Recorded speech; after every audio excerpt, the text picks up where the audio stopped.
sea was not just water to medieval sailors. It was alive. It breathed, it roared, and it devoured men without warning. Imagine standing on the deck of a creaking wooden ship, the salty wind burning your face as black clouds gather on the horizon. You can hear the hull groaning with every violent sway, as if the ship itself is begging to turn back. But there is no turning back. For men of the Middle Ages, the sea was both a road to fortune and a graveyard waiting to claim them. Every voyage was a gamble, and survival depended as much on luck as it did on skill. These were men who faced storms without compasses, traveled thousands of miles with only the stars to guide them, and prayed every night that their ship wouldn't splinter beneath them before morning. Life aboard a medieval ship was not romantic, no matter how tales of explorers make it sound. Sailors rarely chose the sea because they loved adventure. They chose it because they had no other choice. Farmers ruined by bad harvests, runaway criminals, desperate peasants. They all found themselves signing up for voyages that might never return. Their ships were not grand vessels like the later galleons of the age of exploration. Most were small, clumsy cogs or gnars, built more for hauling cargo than surviving violent storms. They smelled of wet wood, tar, sweat, and rot. Rats ran freely along the ropes. Every meal tasted like mold, and fresh water often turned sour within weeks. But these men endured because for them, survival meant one thing: enduring the sea's cruelty long enough to see land again. The dangers were endless. Storms were not just weather, they were monsters. A sudden gale could snap a mast like a twig. Waves as high as city walls crashed down on the decks, tossing men overboard like rag dolls. And once you went into the water, you were gone. There were no life jackets, no rescue ropes. Sailors rarely knew how to swim because it was considered pointless. Why learn to fight the sea if it always wins? But storms were only one threat. Ships often got lost because maps were rough guesses and compasses were still rare in Europe until the late Middle Ages. Entire crews disappeared simply because they sailed too far and never found their way back. The ocean swallowed them silently, leaving only drifting planks to tell the story. And then there were the invisible killers. Disease spread faster than the wind. The close, cramped quarters turned a simple cough into an epidemic. Scurvy, the sailor's curse, rotted teeth and gums until men bled to death slowly. Food spoiled within weeks, and sailors were forced to eat hard biscuits crawling with maggots. But the worst part was the waiting. Days turned into weeks, weeks into months, with nothing but endless gray water on every side. The mind began to crack under that kind of isolation. Sailors told stories of men going mad, talking to themselves, or throwing themselves into the sea just to escape the crushing monotony. Yet even then, voyages continued because the promise of wealth, or sometimes just survival on land, pushed them back to sea again and again. Despite all of this, some crews made it through. They learned how to read the waves and the wind like a language. They could smell rain before clouds appeared and sense land long before it came into view. They relied on strange rituals and superstitions to keep hope alive. A simple piece of driftwood carved into a charm might be treated as a sacred shield against bad luck. No one dared whistle aboard a ship because it was said to anger the winds. And women, except for the rare few disguised as men, were considered bad luck entirely. Even small acts of rebellion against these beliefs could lead to panic among the crew. Medieval sailors were not just fighting storms, they were fighting fear itself. The nights were the hardest. The darkness of the open sea was unlike anything on land. There were no lanterns bright enough to push back the blackness, only faint glows that flickered against the wood. The stars offered guidance, but they also felt endless and cold, as if the heavens were watching without care. In those long nights, stories were told to keep men awake. Whispered tales of ghost ships crewed by drowned sailors or sea monsters big enough to drag whole vessels under. Some believed they had seen these monsters in the flesh. Giant serpents twisting through the waves or shadows moving beneath the ship at night. Maybe they were just whales or sharks, but to men who lived on the edge of survival, The line between myth and reality blurred easily. Among these stories, one stands out. Sailors whispered about a particular voyage, one that became infamous in harbors across Europe. It was said to be cursed from the very beginning, and everyone who stepped on that ship felt it. The captain, a hard and stubborn man who had already lost 2 ships before this one, refused to turn back even when omens appeared. Rats left the vessel before it departed, a bad sign every sailor knew well. The wind died for 3 days before suddenly roaring back in a direction that forced them into unknown waters. But the worst was yet to come. The men aboard began to notice strange things. A voice carried by the wind at night, ropes that seemed to untie themselves, and a constant knocking sound from beneath the deck, as if something alive was trapped there. No one wanted to speak of it, but fear was spreading. Food was running low, water was turning black with mold, and the crew was growing restless. Men started whispering about mutiny. But mutiny on a medieval ship was as dangerous as the sea itself. If caught, a man could be tied to the mast and left to starve as punishment. Yet the fear of staying aboard was beginning to outweigh the fear of punishment. They were far from any known trade routes now, and the stars above seemed wrong, as if they had crossed into a part of the world that should not exist.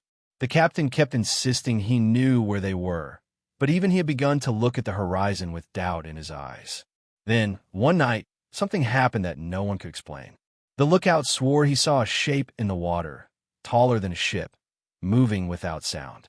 The crew rushed to the deck, staring into the black waves, but there was nothing, just silence. But that silence felt heavy, as if something enormous was just below the surface, waiting. A sailor dropped a lantern overboard by accident, and for a brief moment, in the flicker of light against the water, they all saw it, a vast shadow moving under them, slower than the waves, but too big to be anything natural. Panic spread instantly. Men grabbed weapons they knew would be useless.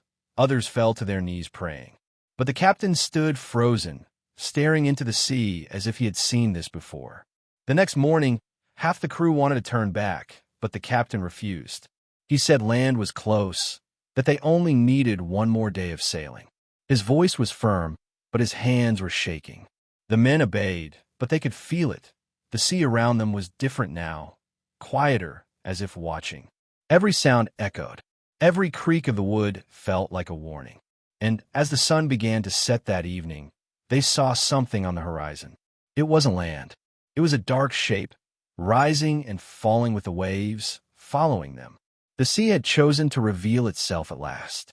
And that night, as the ship rocked under the weight of an approaching storm, the men realized the real danger was not the weather, not the hunger, not even the sea itself, but something else waiting out there in the black water, closing in with every passing hour. Would they survive to tell the tale? Or would they become just another story whispered by sailors in the harbors for centuries to come? The storm hit harder than anyone expected. By nightfall, the ship was groaning under the weight of crashing waves, each one striking like a hammer against the wooden hull. The men clung to whatever they could grab, ropes, railings, even each other, as the sea tossed them around like driftwood. Shouts mixed with the roar of the wind, orders lost in the chaos. The deck was slick with seawater, and every step felt like it could be the last before sliding into the black abyss below. But even with the storm raging, the sailors couldn't stop thinking about the thing that had followed them. Every time the lightning cracked across the sky, someone swore they saw it, a shadow moving just beyond the reach of the light, circling, waiting.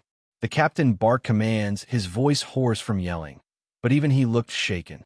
He stood near the helm, gripping it with white knuckles, his coat whipping violently in the wind. A younger sailor, barely more than a boy, crawled across the deck to tie down a loose barrel, only for the next wave to slam into him. He slid toward the railing, screaming, until an older sailor caught him by the collar and hauled him back. The boy's eyes were wide with terror, and he didn't say a word. None of them did anymore. There were no curses, no grumbling, just silence between each crash of the waves, as if they feared that even speaking might draw the creature closer. Inside the lower deck, things were worse. The smell of wet wood, salt, and sickness filled the cramped space. The men below tried to steady themselves, sitting on barrels or tying themselves to posts so they wouldn't be thrown around. The water leaking through the seams of the ship dripped steadily, a sound that felt louder than the storm itself. Some men whispered prayers, others stared blankly ahead, lost in their own thoughts. One sailor, a thin man with sunken eyes, began to mutter to himself, rocking back and forth. "It's not the storm," he kept repeating, his voice trembling. "It's waiting for us to stop moving. It wants us tired." No one dared ask what it was. They all knew. The food supplies had already been running low before the storm, and now barrels had broken loose, spilling what little grain and dried meat they had left. The crew scrambled to save whatever they could, but the waves were merciless. Hard biscuits turned to mush under the seawater, and precious fresh water leaked from cracked barrels. Hunger was bad, but thirst was worse. A man can live days without food, but only a few without water, and many of the sailors were already showing signs of dehydration. Lips cracked, tongues dry, and every time someone coughed, there was fear that sickness would spread among them.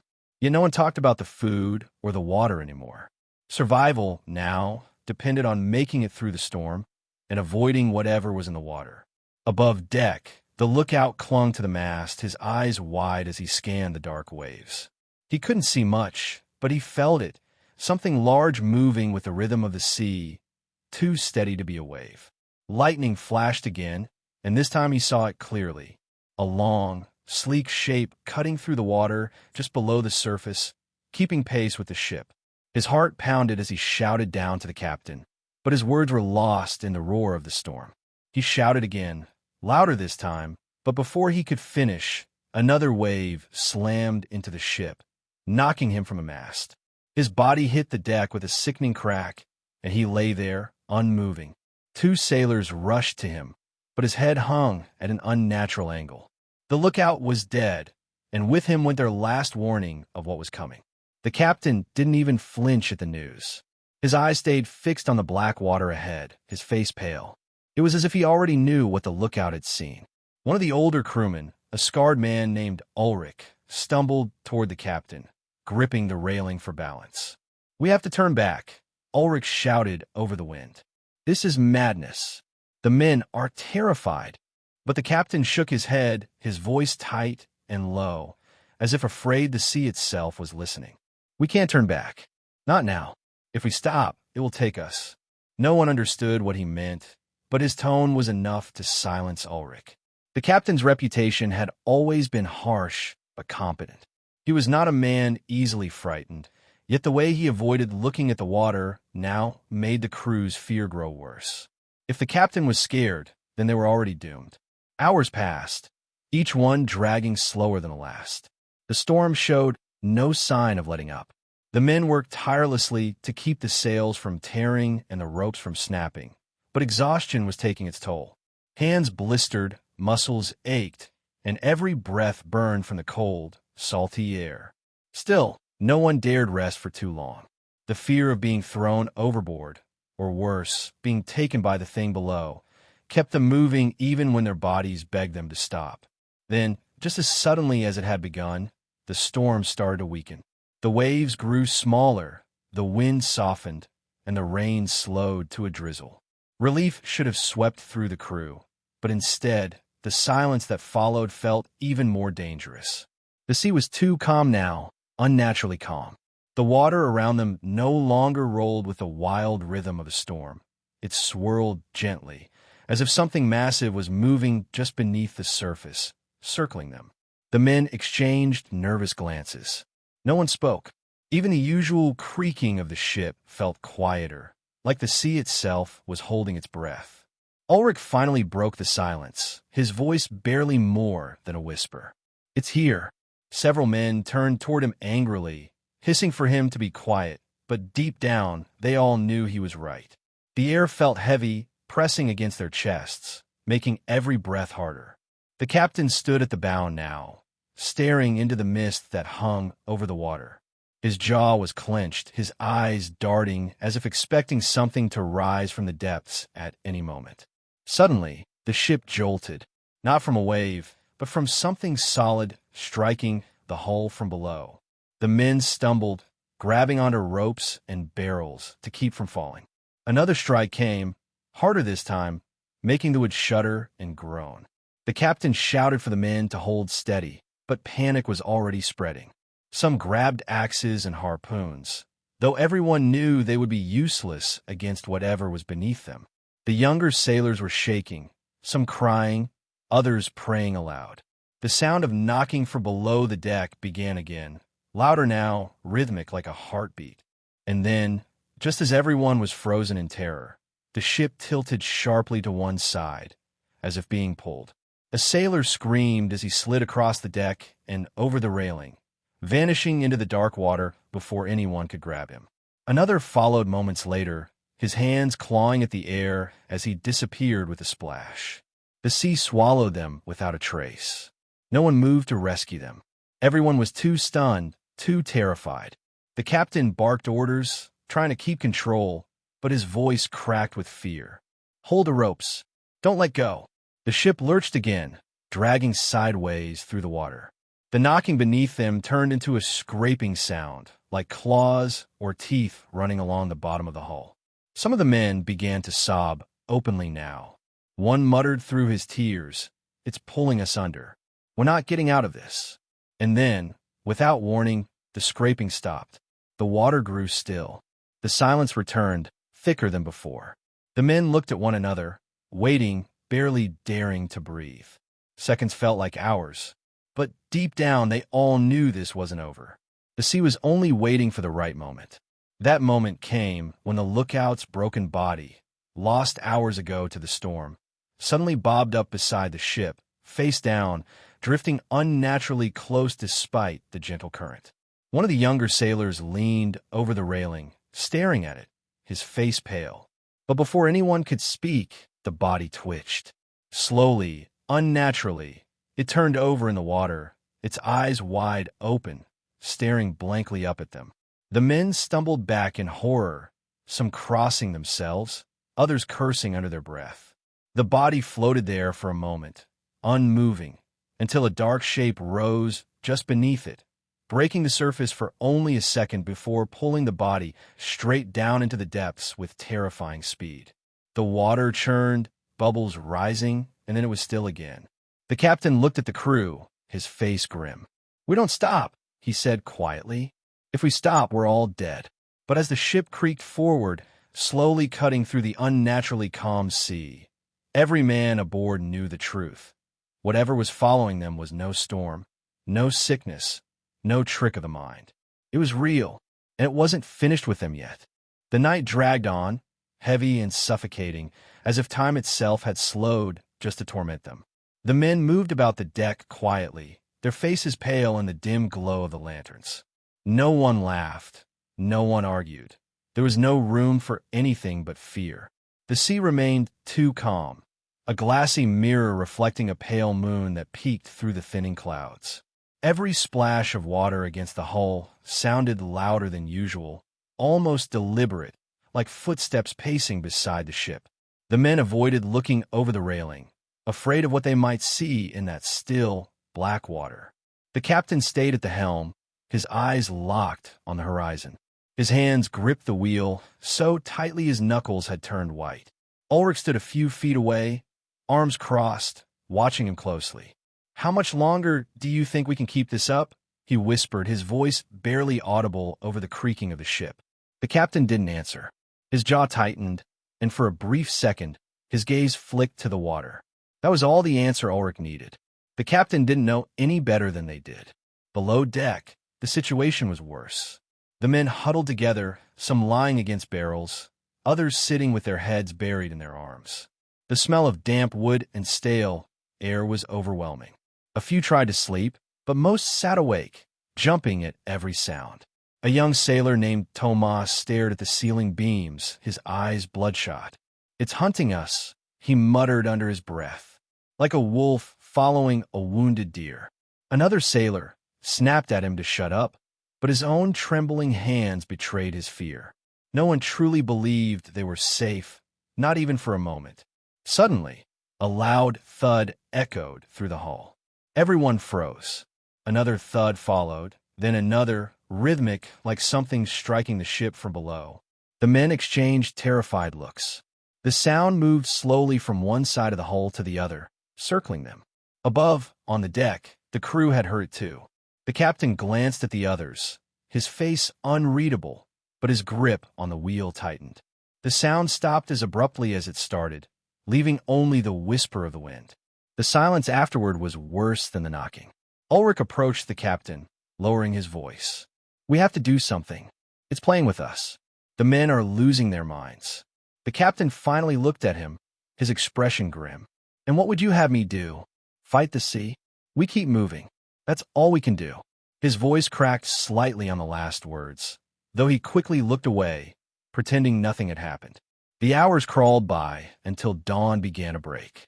A faint orange glow spread across the sky, bringing with it a sliver of hope. The men gathered on deck, staring at the horizon. And there it was, land, a dark, uneven shape far in the distance, rising from the sea like salvation itself. Cheers broke out among the crew, weak and shaky but real. For the first time in days, there was a glimmer of life in their eyes. Some fell to their knees, thanking God. The captain allowed himself a small nod, but his eyes stayed sharp, watching the water. As the ship slowly made its way toward the distant shore, the mood began to change. Some men even smiled, though cautiously, as if afraid the sea might punish them for it. They worked with renewed energy, adjusting the sails and tightening ropes. The thought of solid ground beneath their feet gave them strength. But deep down, no one believed they were safe just yet. The calmness of the water still felt wrong. The sea was too quiet, too still, as if holding back something. Ulrich stayed close to the railing, scanning the water. "It's letting us get close," he said under his breath, almost to himself. "It wants us to think we've made it." A younger sailor overheard him and shot him a panicked look. "Don't say that. We're almost there." Ulrich didn't answer. He just kept staring at the water. As they drew nearer to land, strange things began to happen. Birds should have been circling above, but the sky was empty. The air smelled wrong, not fresh like the breeze from ashore, but thick and stale. Then, out of nowhere, the ship lurched slightly, like it had scraped against something underwater. The men froze, looking at each other nervously. A few steps later, it happened again, harder this time. The scraping sound returned, dragging along the bottom of the hull, slow and deliberate. The men rushed to the railings, staring into the water, but all they saw was their own reflections rippling in the dark. Then the ship jolted violently, sending several men sprawling across the deck. One of them, Tomas, slid toward the edge, clawing at the wood. Ulrich grabbed his arm just in time, hauling him back. But as Tomas caught his breath, something strange happened. His eyes widened, and he screamed, pointing at the water. "It's right there," he cried, his voice cracking. "Under us." The crew scrambled to look, leaning over the sides, but at first they saw nothing. Then, in the faint morning light, the shadow appeared. Enormous, longer than the ship itself, gliding silently beneath the surface. The men backed away in terror, some dropping their tools, others falling to their knees. The shadow circled them slowly, never rushing, as if it knew they couldn't escape. The captain's face had gone pale, but he kept his voice steady. "Keep moving. Don't stop." The crew obeyed, but their movements were shaky. The shadow circled closer, and then, with no warning, the water near the bow erupted. Something massive rose just enough to break the surface, a dark, ridged shape, slick with seawater, before vanishing again in a swirl of foam.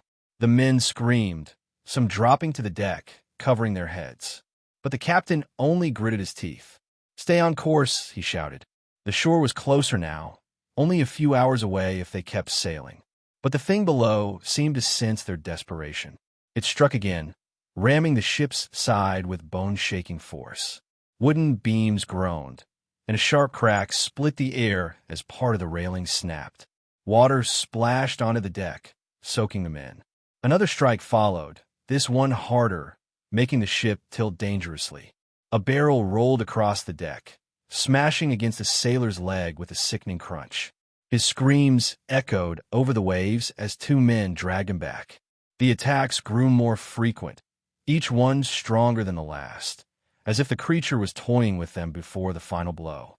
The men moved frantically, trying to keep the ship steady, but panic was spreading fast. One sailor dropped his rope, screaming, "We're dead. It won't let us leave." He ran toward the side, looking ready to jump overboard in blind panic, but Ulrich tackled him to the deck before he could do anything foolish. The captain stood at the bow, staring ahead, refusing to look down at the water. His face was grim, determined, but his hands shook as they gripped the railing. "We're close," he muttered, more to himself than to anyone else. "Just a little longer." But as the sun climbed higher, casting golden light across the sea, the shadow below grew bolder. It swam closer to the surface now, visible in brief flashes. The men could see its size more clearly, massive, with strange ridges along its back, moving with terrifying grace. The water around it swirled, creating ripples that rocked the ship even without direct impact. And then, just as the shore became visible enough to make out trees along the coastline, the ship jerked violently to a stop. The sail strained, but the hull wasn't moving forward anymore. Something was holding it. The men froze, staring at each other in horror. A loud creaking sound echoed from below, followed by a deep, dragging pull. The ship began to tilt slightly backward, as if being drawn into the sea. The captain finally turned, his face pale, his eyes meeting the terrified stares of his crew. For the first time since the voyage began, his voice faltered. "It's not going to let us go," he said quietly. And before anyone could respond, the deck beneath their feet shuddered violently, as if the very sea had decided to claim them all at once. The ship groaned under the strain, every plank creaking as if it might split apart at any second. The men clung to ropes and rails, some whispering frantic prayers, others frozen in silent terror.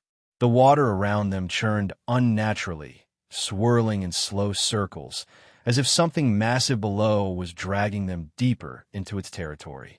The shore, so close they could almost taste safety, felt like a cruel trick now. No one spoke of reaching it anymore. Their eyes were locked on the dark, rippling water, waiting for the next strike. Tomas crouched near the main mast, his hands shaking so badly he could barely keep hold of the rope. His face was pale, and his lips moved soundlessly as if he were praying. Ulrich knelt beside him, gripping his shoulder. "Hold steady, boy," he muttered, his voice low but firm. "It's not done with us, but we're not dead yet." Tomas looked up at him, his wide, terrified eyes searching for comfort, but Ulrich had none to give. The older sailor's own hands trembled slightly as he spoke, betraying the fear he tried to hide. Below deck, the rest of the crew huddled together, their faces lit by the dim, flickering glow of a single lantern. The smell of salt water and damp would fill the cramped space, mixed with the sour stench of fear. A few men tried to patch the leaks forming along the hull, but every time they pressed their hands to the boards, they could feel the vibration of something moving just beyond the wood, scraping lightly as if testing its strength. One sailor pulled his hand back sharply, muttering, "It's feeling the ship, like a cat with a mouse."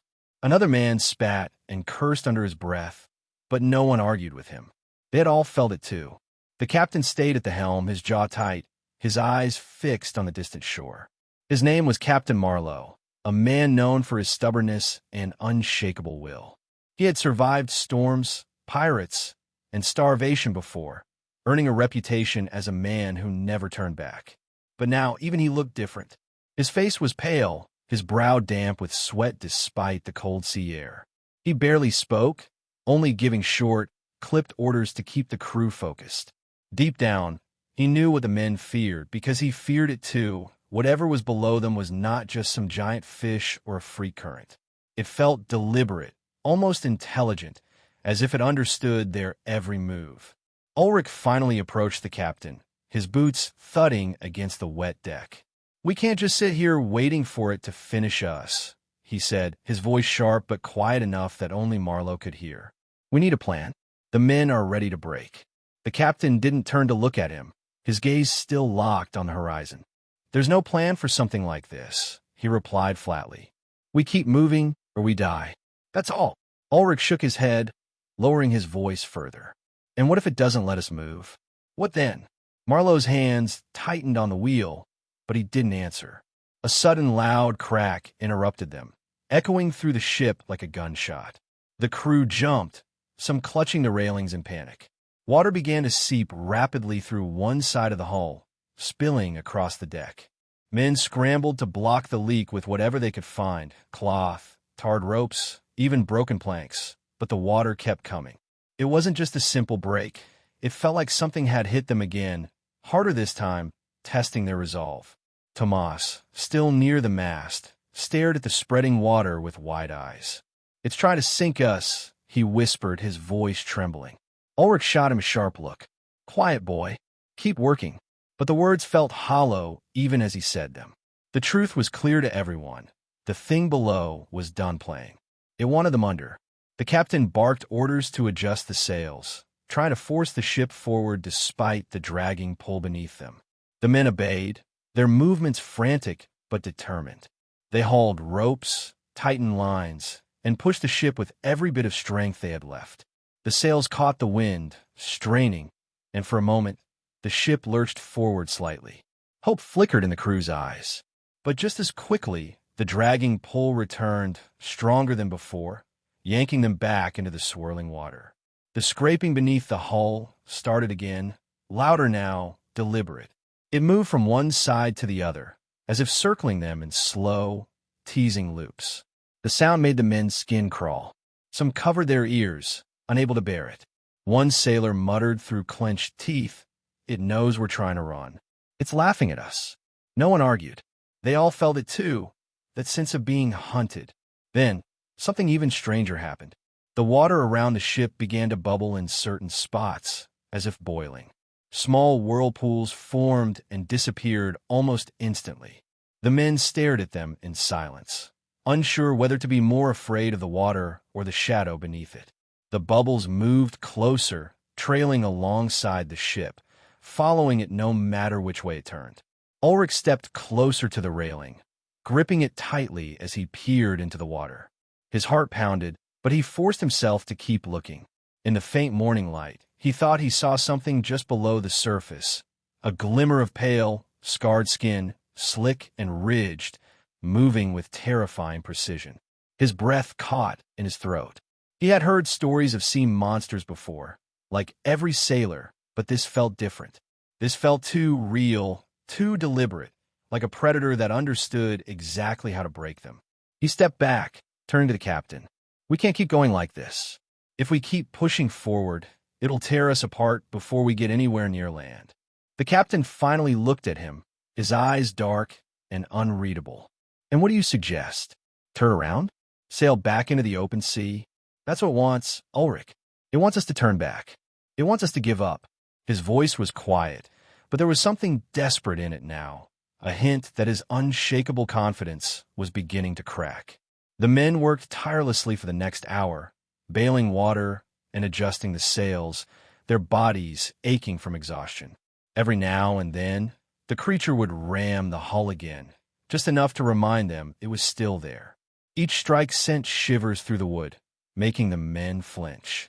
But the ship held together, barely, and slowly, painfully, they inched closer to the shore. But even as land grew closer, none of them felt relief anymore. The water near the shore didn't look right. It was darker, almost unnaturally still, as if the sea itself was waiting. Tomas stared at it, his hands trembling as he whispered, "What if it doesn't let us reach land? What if it's waiting for us there?" No one answered him. They all thought the same thing, but didn't dare speak it aloud. The captain stood silently at the helm, his jaw clenched, his eyes locked on the approaching coastline. He said nothing, but his hands trembled slightly as he gripped the wheel. The men kept working, their faces tight with fear, knowing that every pull of the rope, every turn of the sail might be their last. And then, as if to remind them of that truth, the water beside the ship suddenly bulged upward. Something massive moved just beneath the surface, so close that the men could see the water parting around its shape. A long, ridged back broke the surface for only a second before slipping beneath again, leaving behind a trail of foamy bubbles. The men froze, staring at the disturbed water, their breaths coming fast and shallow. No one spoke. The silence was heavy, pressing down on them as the sea around them seemed to grow darker, as if the sun itself was being swallowed by the shadow below. The shore was close now, almost close enough to smell the wet earth, but not a single man dared hope anymore. Whatever waited for them beneath the waves wasn't finished. Not yet.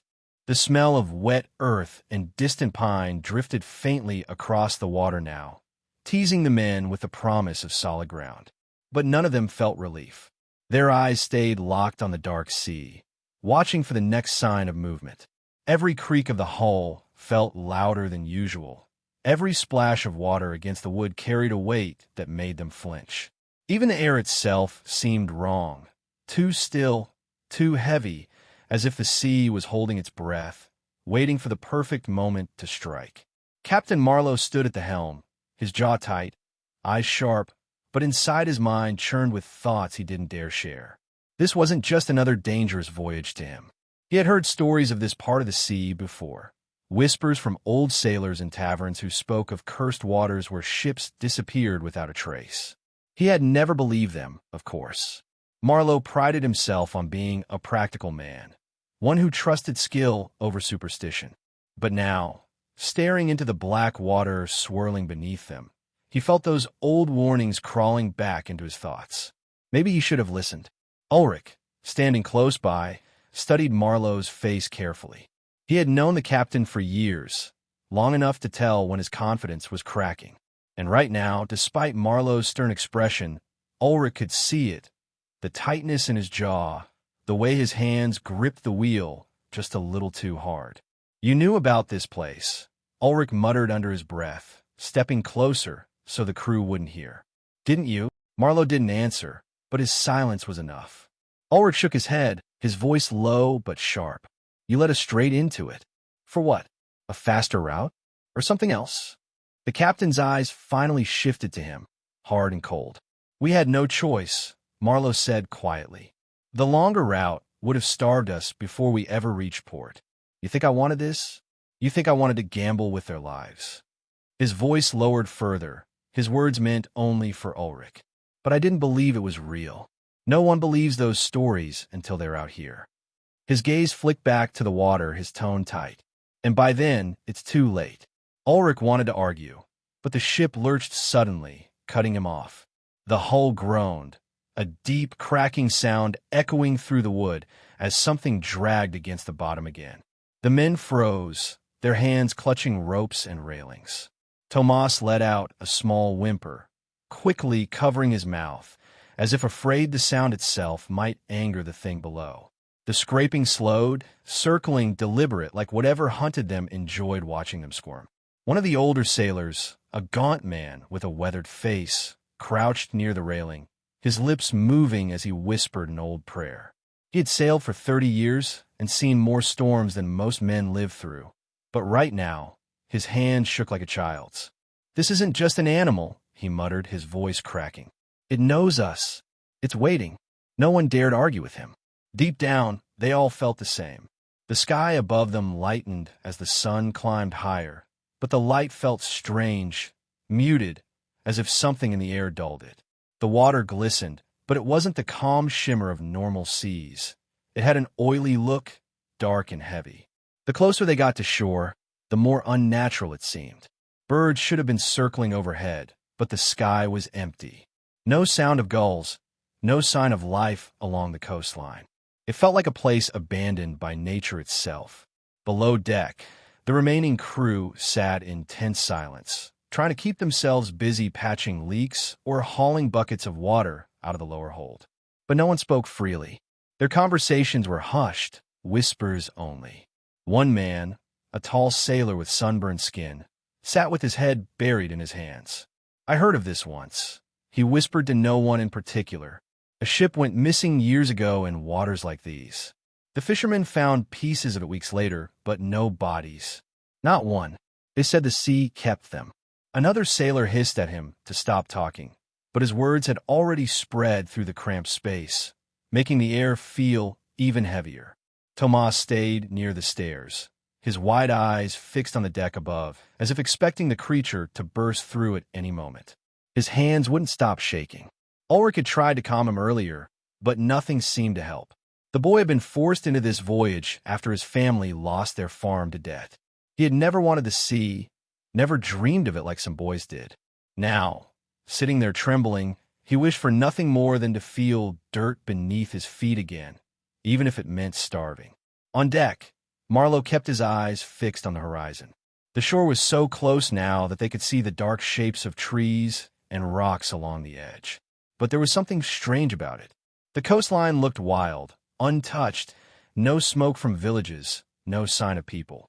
A strange mist clung to the trees, thick and unmoving, as if it had been sitting there for years. The captain stared at it for a long moment, his expression unreadable. That land, he murmured to himself. It doesn't look right. Ulrich followed his gaze, frowning. At this point, I'd take any land, right or not, he said, though his voice lacked its usual confidence. Even he couldn't shake the unease crawling through his chest. Something about the shore felt wrong, but the idea of staying on the ship felt worse. The ship jolted suddenly, harder this time, nearly throwing two men off their feet. A loud crack split the air as one of the beams below deck groaned under the strain. Water gushed faster through the leaks, spilling across the lower hold. The men scrambled to plug it, their movements frantic. Marlowe shouted orders, his voice sharp and commanding, but the fear in it was clear now. We keep moving. No one stops. Then, without warning, the water near the bow exploded upward. A massive shape surged beneath the surface, close enough to rock the ship violently. The men screamed, stumbling as the deck tilted dangerously to one side. For a brief second, they caught a glimpse of it. A long, dark ridge breaking the surface, slick and scarred, before it disappeared again with a splash that sent foamy waves crashing against the hull. The crew scrambled to keep the ship upright, their breaths coming in short, panicked gasps. The captain's knuckles whitened on the wheel as he tried to steady their course. "Keep your eyes on the shore," he barked, though his own gaze darted nervously to the water. But the shadow didn't strike again immediately. Instead, it began circling once more, its movements slow and deliberate. The men could feel it, even when they couldn't see it, like a predator stalking prey, deciding when to strike. The silence between each pass was unbearable. Every man waited for the next hit, muscles tense, hands gripping ropes until their knuckles turned white.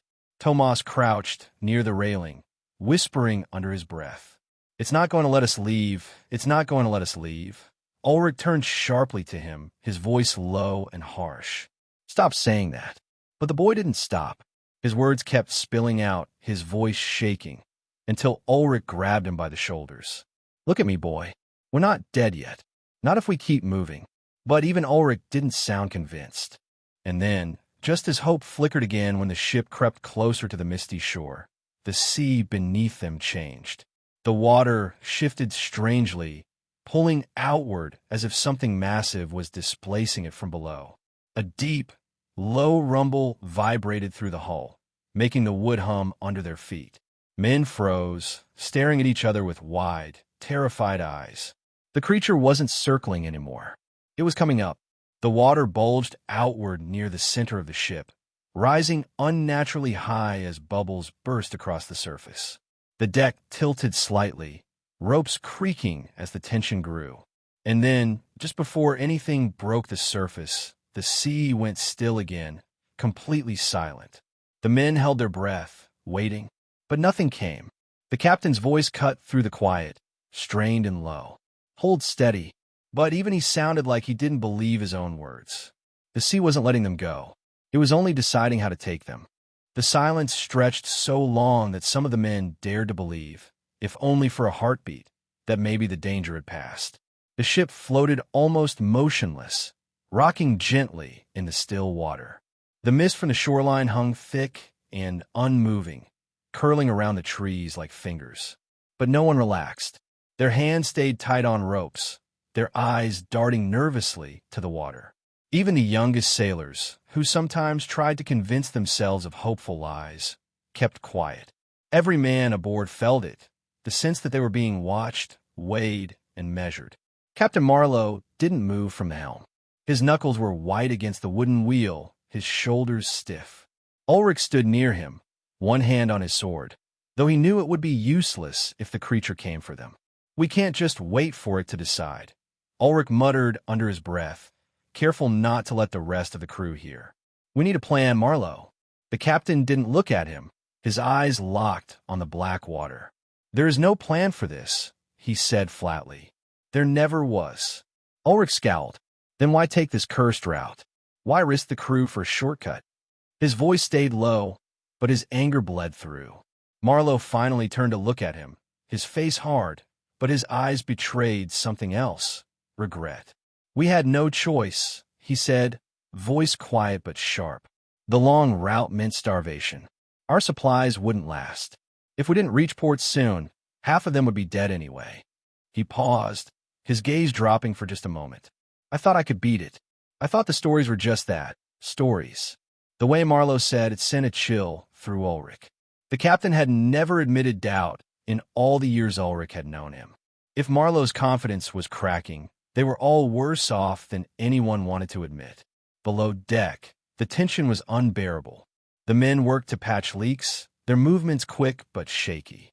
Tomas sat near the base of the stairs, his back against a barrel, staring at the floor.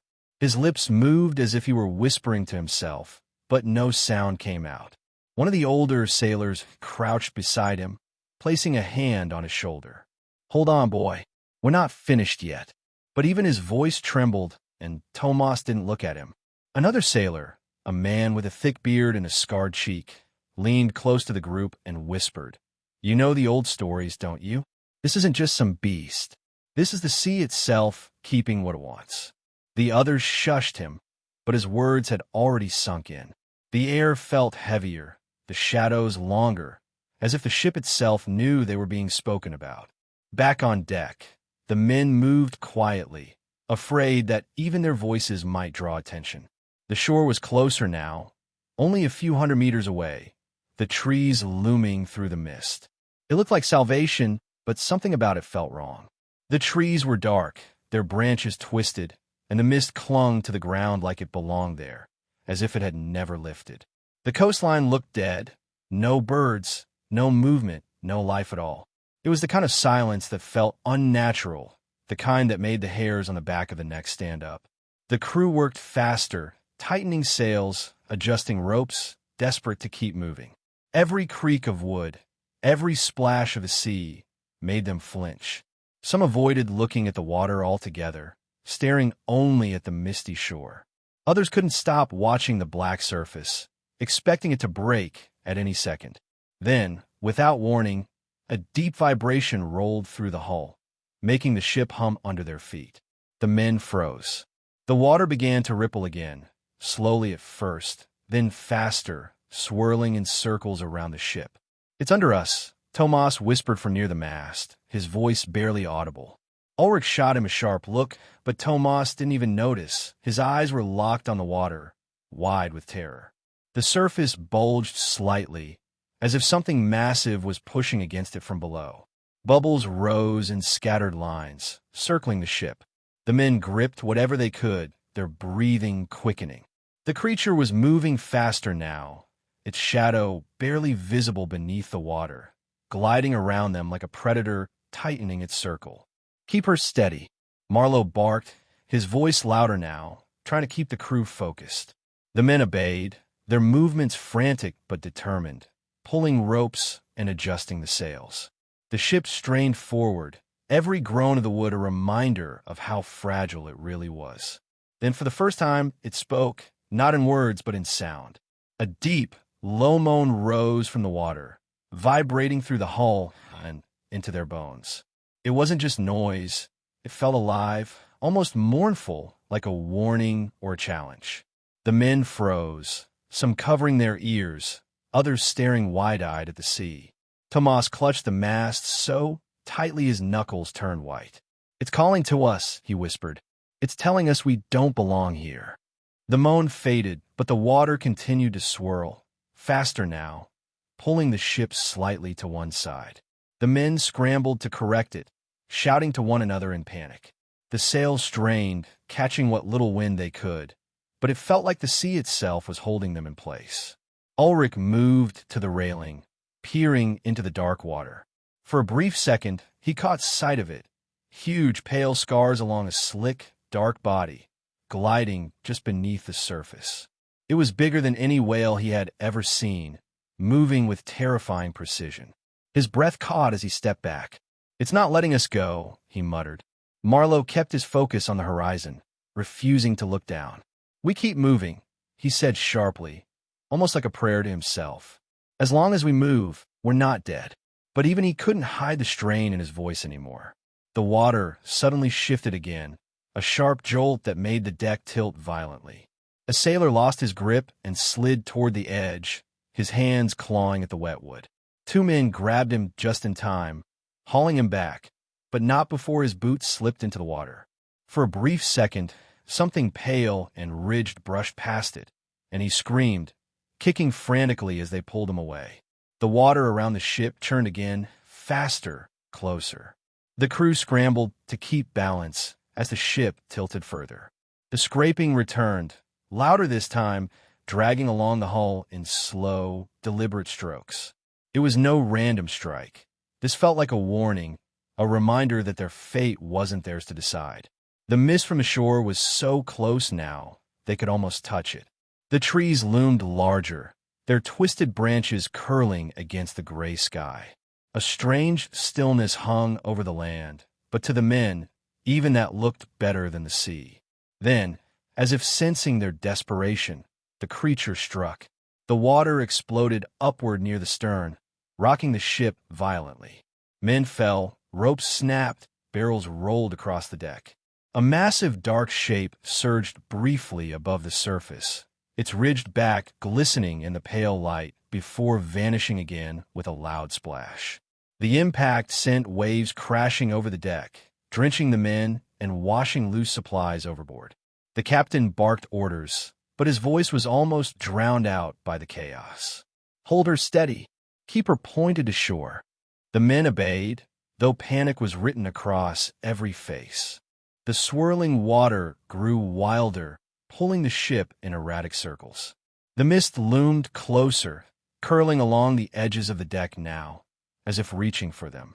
The creature's shadow darted beneath them again, faster than before, its movements no longer slow or teasing. It was ready. The ship jolted again, harder than before, and the wood beneath their feet cracked loudly. Some men screamed, others prayed, but all of them knew the truth. They were out of time.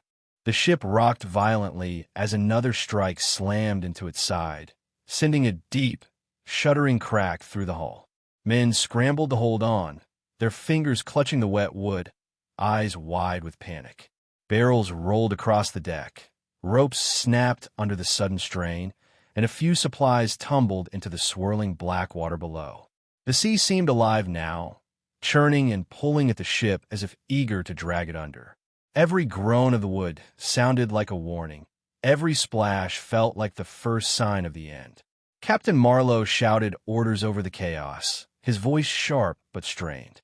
"Keep her steady. Don't turn with the current." The men moved to obey, their faces pale, sweat and seawater dripping from their brows. Ulrich grabbed a rope to steady himself as the ship tilted sharply. He glanced at Marlowe, and for the first time, he thought he saw fear in the captain's eyes. That alone sent a deeper chill through him than the cold sea air ever could. Below deck, the situation was worse. Water poured through the cracks, spilling across the lower hold despite the men's frantic efforts to patch the leaks. Buckets sloshed as they tried to bail out, their movements desperate and uncoordinated. The creaking of the wood felt louder down there, closer, like the thing outside was dragging its claws along the hull just to remind them it was still there. Tomas sat on a barrel, hugging his knees, his face buried in his arms. One of the older sailors, Garrett, crouched beside him, shaking his head. "You got to keep moving, boy. If you sit still, you'll lose your mind." But Tomas didn't look up. His lips moved silently, whispering something only he could hear. Garrett sighed, running a hand over his weathered face. He had sailed these waters before, decades ago, and had sworn never to return. But hard times forced him back to sea, and now he cursed every choice that had brought him here. He glanced toward the hull, hearing the low scraping again, slower this time, almost thoughtful. "It knows we're weak," he muttered under his breath. "It's waiting for us to break." Back on deck, the men tried to steady the sails, their hands raw from pulling wet ropes. The shoreline loomed closer, but even that didn't look like salvation anymore. The mist hung heavy, curling around the dark trees that lined the coast. No birds circled overhead. No sound of life came from the shore. It felt like a trap, like stepping off the ship would only trade one kind of death for another. Ulrich moved beside Marlowe, lowering his voice. "The men won't last much longer. We need to do something. Anything." The captain's jaw tightened as he kept his eyes on the water. "And what would you have me do? Turn back? That's worse. This thing, it's not letting us leave either way." His voice cracked slightly, though he forced it steady again. "We keep moving. It's our only chance." Ulrich wanted to argue, but before he could, the water near the stern exploded upward again. A massive shape surged just beneath the surface, its ridged back visible for a heartbeat before vanishing. The impact sent waves slamming against the deck, nearly throwing 2 sailors overboard. One man lost his grip and slid dangerously close to the edge, his hands clawing at the slick wood. Another grabbed him by the arm, just in time, pulling him back, but his boot disappeared into the water for a second. When he pulled it back, something dark and slimy clung to it, sliding off only after he kicked hard. The man stared at his boot in horror, his breathing ragged. Tomas, still crouched near the mast, looked up at the sound and whispered, "It's not just trying to sink us. It's watching. It wants us to see what it can do." His voice was barely audible, but Ulrich heard him and turned sharply. "Quiet, boy. Don't feed fear into the air." But Tomas only stared at the black water, his wide eyes reflecting the rippling surface. The scraping started again, slower this time, circling the ship in deliberate, wide loops. The men froze, their tools and ropes forgotten, listening to the awful sound. It felt like the creature was thinking, deciding when and where to strike next. Some of the younger sailors glanced nervously at the shoreline, whispering to one another about abandoning the ship and swimming for land. But even the idea of the misty, dead-looking forest felt wrong. No one knew if the shore was safer than the sea. Then, through the chaos, another voice joined the fear. It was Garrett climbing up from below deck, his face pale, but his eyes sharp. "I've heard of this before," he said, loud enough for a few men to hear. "Years ago, when I was young, a ship disappeared in these waters. Some said it was the sea itself taking back what didn't belong. Others said it was something left behind from older times, something that doesn't want us here." His voice dropped lower, almost a growl. The captain knew about these waters, didn't he? All eyes turned briefly to Marlowe, who kept his gaze forward, ignoring the question. Ulrich shot Garrett a sharp look. "Don't turn the men against each other now. That's exactly what it wants."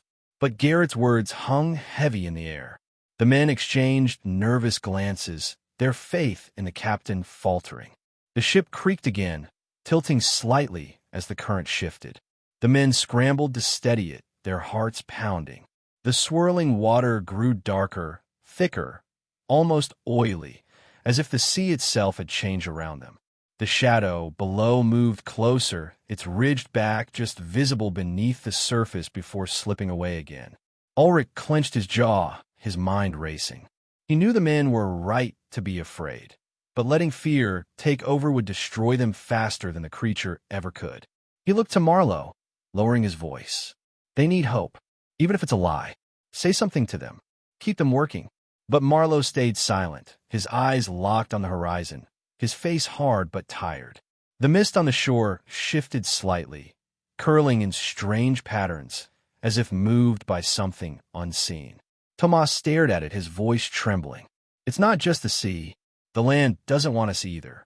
Ulrich shot him a sharp look, ready to silence him, but stopped when he saw the boy's expression. Tomas wasn't just afraid. He looked certain, like he was remembering something he had seen before. Ulrich crouched beside him, lowering his voice. What do you mean? Tomas swallowed, his hands trembling as he spoke. When I was younger, an old fisherman told me stories about this coast. He said the sea and the land are cursed because of what was buried here long ago. He said if you sail too close, you don't come back. His voice cracked as he looked at Ulrich. We should never have come here. Before Ulrich could respond, the ship jolted again, harder than before. The water around them churned violently, pulling the ship toward the darker part of the shore. The men grabbed ropes and rails, shouting to one another as they tried to keep the ship steady. Marlowe's voice rose above the chaos, sharp and commanding. Hold her straight. Don't let it turn us. But his words were nearly drowned out by the roaring sea. The scraping beneath the hull returned, louder, faster, circling tighter than before. The shadow darted beneath them, closer and closer, its massive shape twisting just below the surface. The men's breaths came in short, panicked gasps, their movements frantic as they fought to keep the ship from tipping. And then, for a brief moment, the sea stilled again. The water around them went unnaturally calm, the waves settling as if something had paused. The men froze, their eyes darting nervously to the black water. It was too quiet. The silence didn't feel like mercy. It felt like a predator crouching before the final strike. The silence stretched long enough to make every man's breath feel too loud. Even the usual creak of the woods seemed to have stopped, as if the ship itself was holding still in fear. The men stood frozen, their hands gripping ropes and rails, eyes locked on the dark water. No one dared speak. Every second dragged on like an eternity, each heartbeat thudding painfully in their chests. It wasn't the kind of quiet that brought relief. It was the kind that made you certain something worse was coming. Captain Marlowe's hands tightened on the wheel, his knuckles white, his jaw locked in grim determination. He scanned the water, his sharp eyes darting from one ripple to another, looking for the first sign of movement. But the surface stayed unnaturally smooth, as if the sea itself had turned to glass. His voice finally broke the stillness, low and steady. Keep your positions. Don't move unless I tell you. His words were meant to sound calm, but there was a tension in them that none of the men missed. Ulrich stood near him, his hand resting on the hilt of his blade, though he knew it would be useless against something that lived under the sea. He glanced at the captain, his brow furrowed. This isn't normal hunting behavior, he murmured, keeping his voice low. It's toying with us, waiting for something. Marlowe didn't look at him, his eyes still locked on the horizon. I know, he said simply. His tone was hard, but there was a hint of something else underneath. Worry, maybe even regret. Below deck, the air was thick with the smell of damp wood and fear. The men sat in tense silence, only the soft sound of dripping water breaking it. Tomas huddled in a corner, his knees pulled to his chest, rocking slightly as if trying to comfort himself. Garrett sat nearby, staring at the hull with narrowed eyes. His hand rested on the wooden planks, feeling the faint vibrations coming from outside. It's still there, he said quietly, almost to himself. It hasn't gone anywhere. One of the younger sailors looked up sharply. Then why isn't it striking? Garrett shook his head slowly. Because it doesn't need to. It knows we can't run. Tomas lifted his head, his eyes red from holding back tears. You've been here before, he said suddenly, his voice trembling.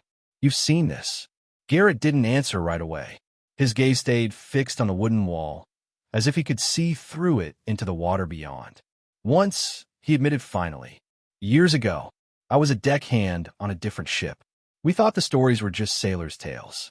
But when we sailed too far into these waters, we didn't make it back. His voice grew quieter, darker.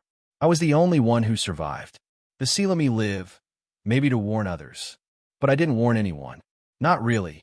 His jaw tightened. And now I'm back here. The younger sailor swallowed hard, his face pale. Then why are you here again? Garrett didn't look at him. Because hunger drives men to do foolish things. And some mistakes don't give you a choice to undo them. He fell silent, his eyes distant, as if remembering something he wished he could forget. On deck, the mist around the shoreline shifted slightly, curling in strange patterns that made the trees look like dark figures moving in the distance. A few of the men glanced at it nervously, whispering among themselves. "The land doesn't look right," one muttered. "Maybe we shouldn't even try to reach it." Another sailor hissed at him to stay quiet, but the fear in their voices was spreading. It was no longer just the sea that frightened them. The shore looked just as cursed. Ulrich moved to the railing, staring at the misty forest. His gut twisted with unease, but staying in one place felt worse. "If we make it to land, do you think it will follow us?" he asked quietly, though he wasn't sure if he wanted an answer. Marlowe glanced at him briefly, his expression unreadable. "If it wanted us dead, we'd already be gone," he said. "It's letting us move for a reason." Ulrich frowned. "And what reason would that be?" The captain didn't answer. The water rippled suddenly, just enough to catch everyone's attention. The men froze, their eyes darting to the movement. A line of bubbles rose near the stern, slow and deliberate, before stopping just as abruptly. The silence that followed felt heavier than before, like the calm breath before a storm. Tomas, still near the mast, whispered under his breath, "It's choosing. It's waiting for the right moment." His words were so soft that only Ulrich heard, but the truth in them sent a shiver through him. Then came a sound, a low, resonant hum that vibrated through the wood beneath their feet. It wasn't the groan of the ship or the crash of waves. It was deeper, almost like a voice. The men froze, listening as the hum rose and fell, carrying through the hull like a warning. Garrett looked up sharply, his face pale. "It's calling," he said from below deck, his voice shaking. "It's telling us we're already its." The crew scrambled to keep their focus, pulling ropes and adjusting the sails to keep the ship steady. The wind picked up slightly, giving them a small push toward the shore, but the water pulled back against them like invisible hands dragging at the hull. The men strained, their muscles burning, but the ship barely moved forward. Suddenly, the shadow beneath the water darted past the side of the ship, fast enough to create a long, dark streak across the surface. The men gasped, some backing away from the railing. Ulrich caught a glimpse of it, huge, ridged, scarred, and unervingly graceful, like a predator that had done this many times before. His breath caught in his throat. It wasn't just a creature. It felt ancient, something that had ruled these waters long before men ever set sail. The scraping returned, louder this time, dragging across the bottom of the hull in long, deliberate strokes. The men winced at the sound, some covering their ears. It felt almost taunting, like the thing below was reminding them how fragile their wooden ship really was. Tomas closed his eyes, whispering prayers under his breath. Garrett stared at the ceiling of the lower deck, his jaw tight. "It's not just hunting us," he muttered. "It's playing with us, like a cat with a mouse." The ship tilted suddenly as the current shifted, pulling it toward the darker part of the shoreline where the mist hung thickest. Marlowe barked orders, his voice sharp, but his eyes darted nervously to the black water. Ulrich grabbed a rope, helping the crew steady the ship, but his mind raced. "We can't keep this up," he said to the captain. "It's only a matter of time before it decides we're finished." Marlowe didn't answer right away. His face was grim, his eyes fixed on the horizon. Finally, he spoke, his voice low. "There's something on that shore, something it doesn't want us to reach. That's why it hasn't finished us yet." Ulrich stared at him, surprised. "You think it's trying to keep us out?" Marlowe nodded slightly, his jaw tightening. "And I need to know why." The words settled heavy between them, the mystery of the cursed shoreline adding a new weight to the terror already gripping the crew. They weren't just fighting for survival anymore. They were caught in something deeper, something that had been waiting in these waters long before they arrived.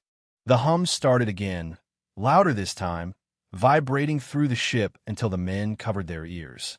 The water near the bow began to bubble, rising in strange, circular patterns, as if the sea itself was boiling. The shadow darted beneath them again, faster now, closer to the surface. And then, just as quickly as it began, the bubbles stopped. The water went still, perfectly smooth. The mist from the shore curled closer, almost reaching the ship now, wrapping around the railings like thin, pale fingers. The men didn't move, their eyes locked on the black water. They could feel it, even in the stillness. The thing below hadn't gone. It was waiting closer than ever, and this time, it wasn't playing anymore. The mist thickened until it felt like they were sailing through a dream. It clung to the rigging, curled around the railings, and slid across the deck like living smoke. The air grew damp and heavy, carrying a strange metallic taste that made every breath feel uneasy. The men kept their eyes on the water, too afraid to speak. Even the usual groaning of the ship seemed muffled, as if the sea itself was swallowing the sound. Captain Marlowe stood stiff at the helm, his face pale but hard. His gaze flicked constantly between the dark water and the looming shore. The trees on the coastline were clearer now, their twisted branches reaching toward the gray sky like clawed hands. But what caught everyone's attention was the strange shapes moving behind the mist, shadows that didn't look like swaying branches. Some of the men whispered to each other, their voices barely above a breath. "There's something on that shore," one muttered. "Something watching." Another quickly hushed him, but his words had already sunk into every mind. Ulrich moved closer to Marlowe, his voice low but tense. "If that land is cursed, why are we still heading toward it? The men can barely keep going." Marlowe's jaw tightened, his knuckles white against the wheel.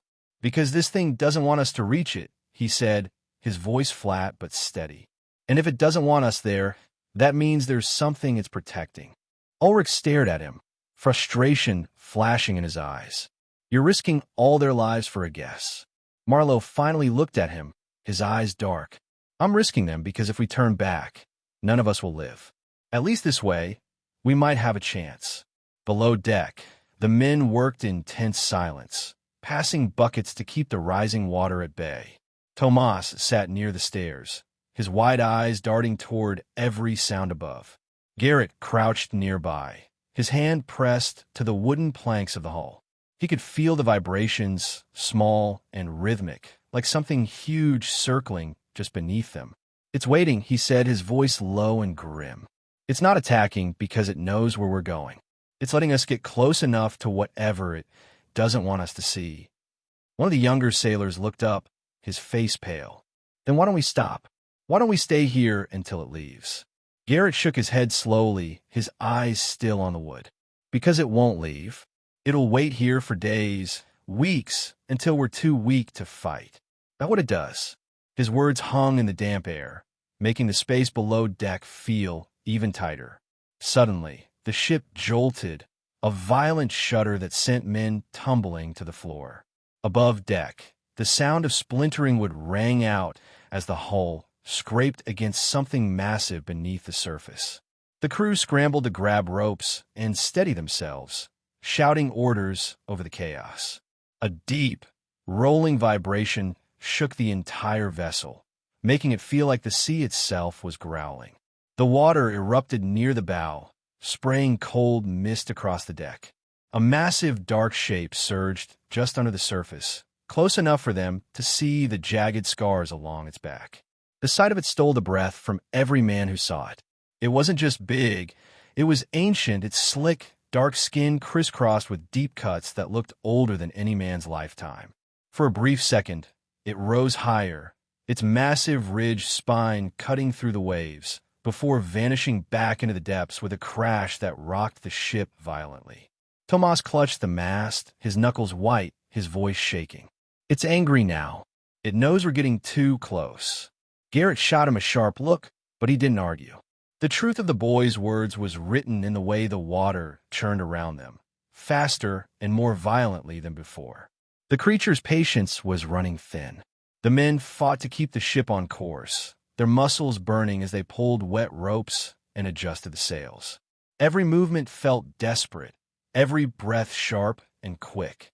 The mist from the shore was only a few ship lengths away now, curling thicker, swirling in unnatural patterns as if stirred by something unseen. The trees loomed closer, their twisted forms rising like dark figures waiting for them to arrive. Ulrich moved quickly to help steady the sails, his face tense. We can't keep this pace much longer. The hull won't hold if it hits us again. Marlowe didn't take his eyes off the misty shore. We don't have much longer. Either we make it now, or we don't make it at all. His voice was calm, but there was a tightness in it, a weight that made Ulrich's stomach turn. The water around the ship bubbled suddenly, rising in strange, circular patterns. The crew froze, their eyes darting to the surface. The bubbles grew larger, more frantic, as the shadow beneath them darted back and forth, faster than before. The deep hum returned, louder now, vibrating through the hull like a warning. Then, without warning, the ship tilted sharply to one side. A massive strike slammed into the hull, sending men sprawling across the deck. Barrels rolled, ropes snapped, and a loud cracking sound echoed from below as wood splintered under the force. The crew scrambled to grab anything solid, their shouts nearly drowned out by the roaring sea. Garrett braced himself against a beam below deck, his eyes wide. "It's trying to turn us around," he shouted. "It's forcing us away from the shore."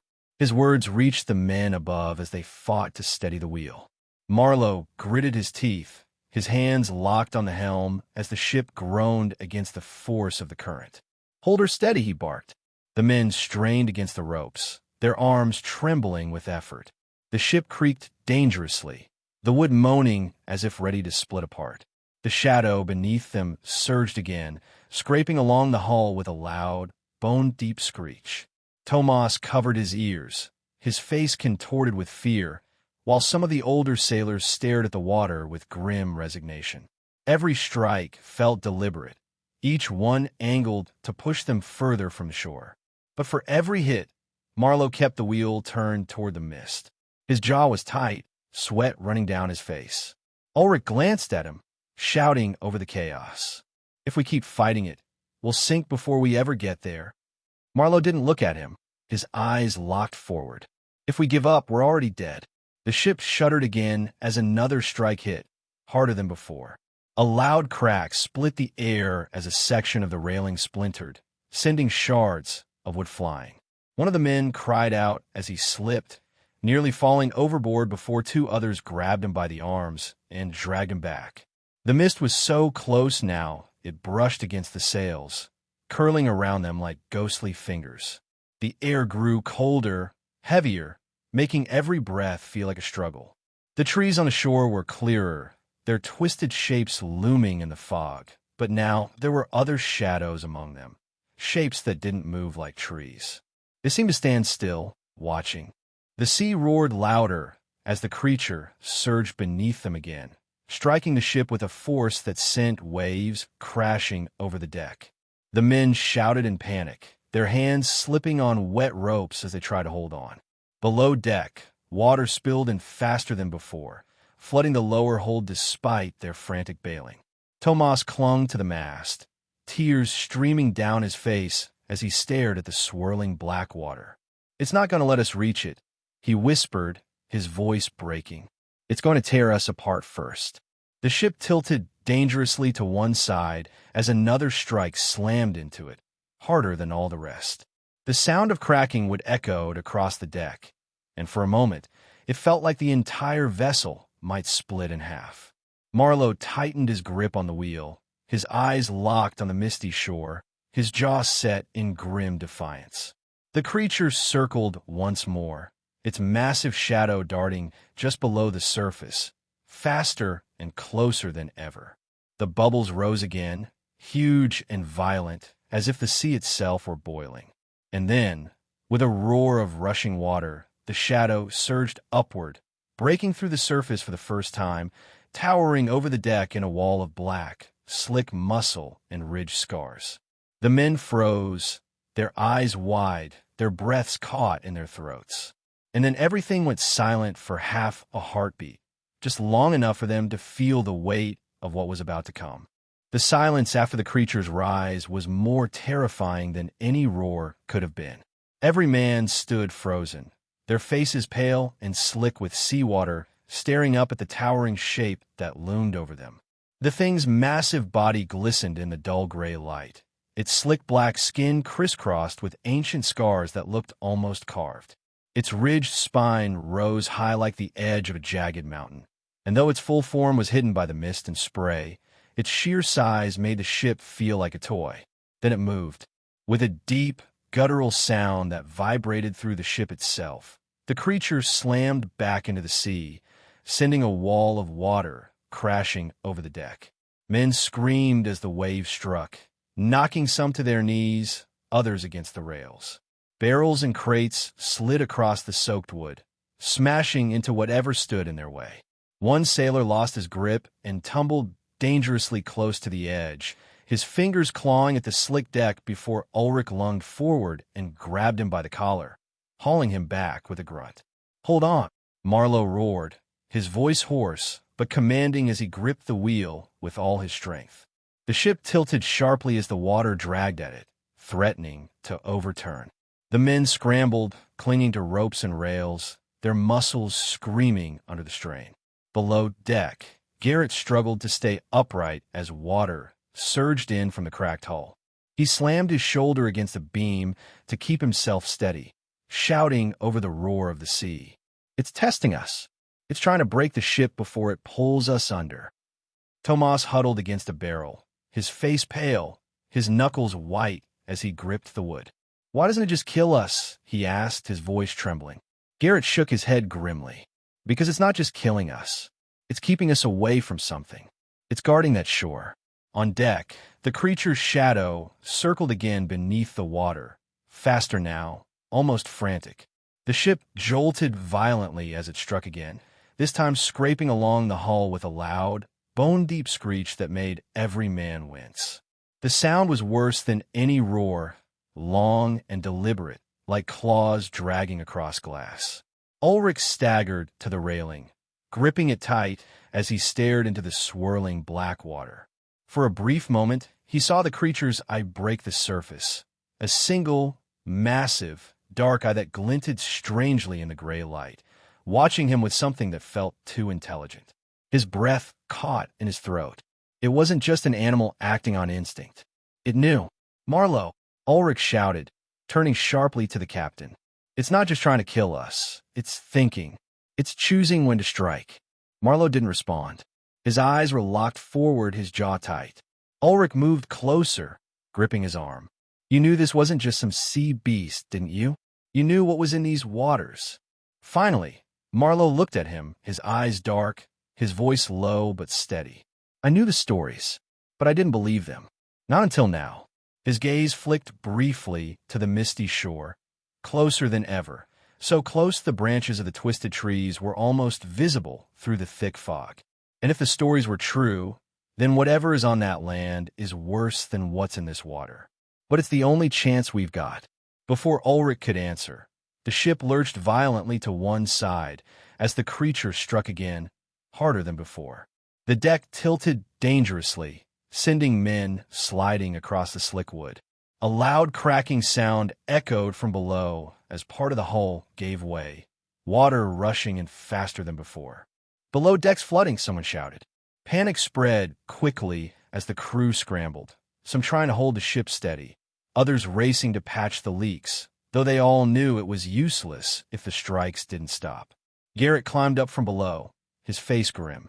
"We can't hold much longer. Another hit like that, and we're done." His eyes darted to Marlowe. "Turn back while we still can." Marlowe's jaw tightened. "We're not turning back."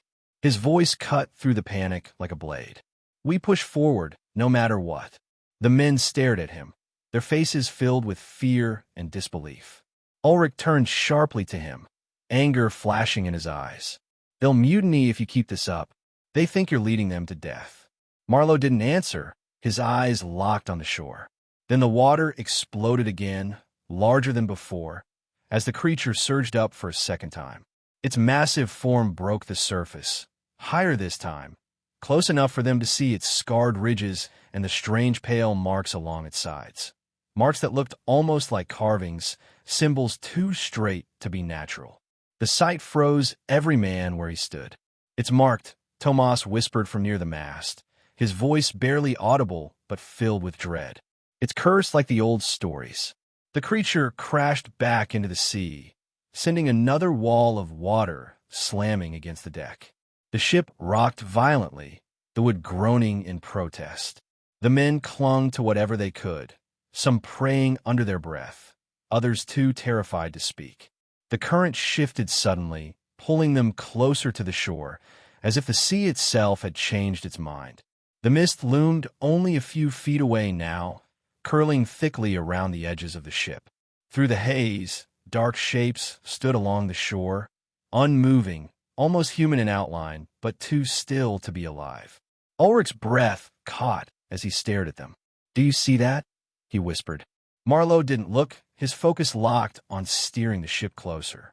"Keep your eyes on the deck, not the ghosts," he ordered, though his voice held a tremor now. The creature's shadow circled again, closer than ever, darting back and forth like a predator preparing to strike. The low hum returned, louder and deeper, vibrating through the entire ship until the men clapped their hands over their ears. It grew so strong it felt like the sea itself was roaring. Suddenly, the ship tilted forward as something massive pushed against its stern, driving it faster toward the mist. The men stumbled, grabbing ropes and rails to stay upright. "Why is it pushing us now?" Tomas cried, his voice cracking. "It doesn't want us to reach the shore." Garrett's face turned pale, his eyes widening as he stared at the mist. "No," he said, his voice trembling. "It doesn't want us to stop. It's driving us straight into something worse." The mist swirled violently now, moving as if alive, curling higher around the sails, wrapping the ship in a ghostly shroud. The dark shapes on the shore seemed to shift slightly, their outlines sharper now, almost human but twisted, their faces hidden in the fog. The men froze as a strange sound drifted from the mist, a low, hollow chanting, soft but growing louder with each passing second. Ulrich turned sharply to Marlowe, his voice low but urgent. "What is on that shore, Marlowe? What are we sailing into?" Marlowe's eyes flicked to the mist, his jaw tight, his face grim. "Something old," he said simply. "Something older than this sea." The chanting grew louder, the shapes on the shore standing perfectly still, their heads all turned toward the approaching ship. The mist curled tighter, colder, almost suffocating now. The creature's shadow surged one last time beneath them, faster and closer than ever, circling the ship like it was deciding whether to stop them or let them pass. The low hum rose to a deafening pitch, vibrating through every plank of wood. And then, all at once, the water went still, the current ceasing as the ship drifted the final few yards toward the mist-shrouded shore. The men held their breath, their eyes darting between the black water and the looming shapes ahead. The silence was absolute now. They were moments away from reaching the shore, if they survived whatever would happen next. And then the chanting stopped. The shapes moved. The shapes on the shore moved with slow, deliberate precision, their outlines sharpening in the mist. The men on deck stiffened, gripping ropes and rails, barely daring to breathe as they watched. The fog seemed to peel back just enough to reveal them, tall figures standing unnaturally straight, their bodies draped in tattered cloth that fluttered in the faint breeze. Their faces, if they had faces, were hidden by shadow. Yet every man aboard the ship felt their gaze, cold and heavy, pressing against their skin like a weight. Tomas clutched the mast tighter, his voice a trembling whisper. "They're waiting for us." Ulrich shot him a sharp look, but his own heart pounded harder as he watched the figures begin to fan out along the shoreline, forming a crooked line, as if preparing to greet, or trap, the ship. Then something unexpected happened. The sea behind them churned violently, the water twisting in strange, spiraling patterns. The creature's shadow surged once more, but this time it did not strike. Instead, it rose halfway out of the water, its massive ridged back breaking the surface in a long, deliberate arc, circling the ship protectively. Its deep hum returned, louder than before, vibrating through the hull. But the sound felt different now. It wasn't a warning or a threat. It was something else. Garrett, standing near the railing, stared wide-eyed at the beast's massive form. "It's not trying to kill us," he breathed, his voice filled with disbelief. "It's trying to keep us away from that shore." Ulrich's eyes darted to Marlowe. "So, it's been protecting us this whole time?" The captain didn't answer immediately, his jaw tightening as he kept his gaze locked on the mist. "Protecting us," Marlowe said finally, his voice low, "or protecting whatever's on that shore from us. Maybe both."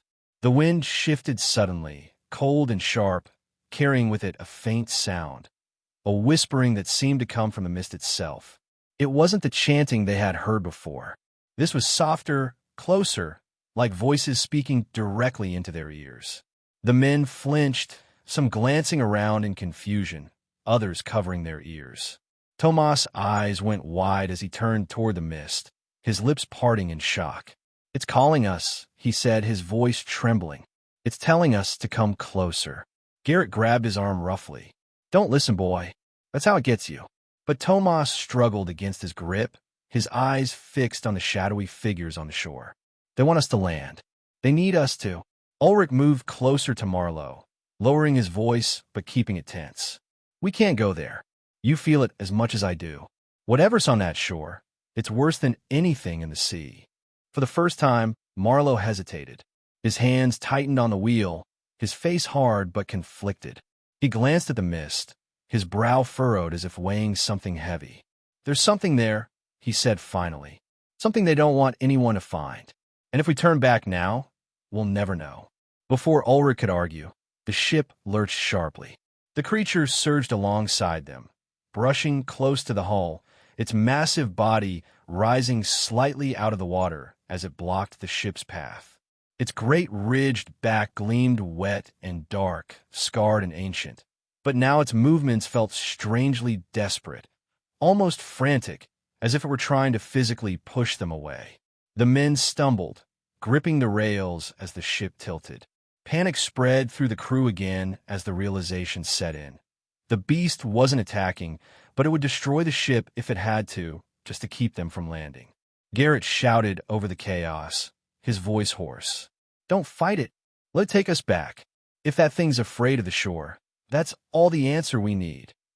But Marlowe's hand stayed firm on the wheel, his jaw locked in grim determination. "We're not turning back," he said, his voice cutting through the men's protests. "Not now."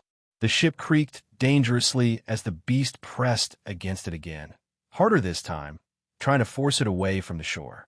The men scrambled to keep their balance, some shouting at Marlowe, others pleading for him to stop.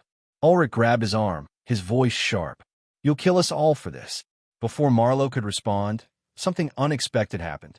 The chanting from the shore returned, louder than before, but this time it was joined by another sound, screaming. The shapes in the mist shifted suddenly, their stillness broken as they moved in chaotic, jerking motions. The chanting grew distorted, frantic, as if something had gone wrong. The beast froze mid-strike, its massive shadow circling the ship once before backing slightly away, as if startled by the sudden change. The men watched, their fear mingled now with confusion as the figures on the shore staggered and twisted in the mist, their shapes blurring unnaturally, like smoke caught in a violent wind. Tomas stared, his voice barely a whisper. "Something's happening to them." The mist swirled violently, curling upward into tall spirals, as if something beneath the ground on the shore had awakened.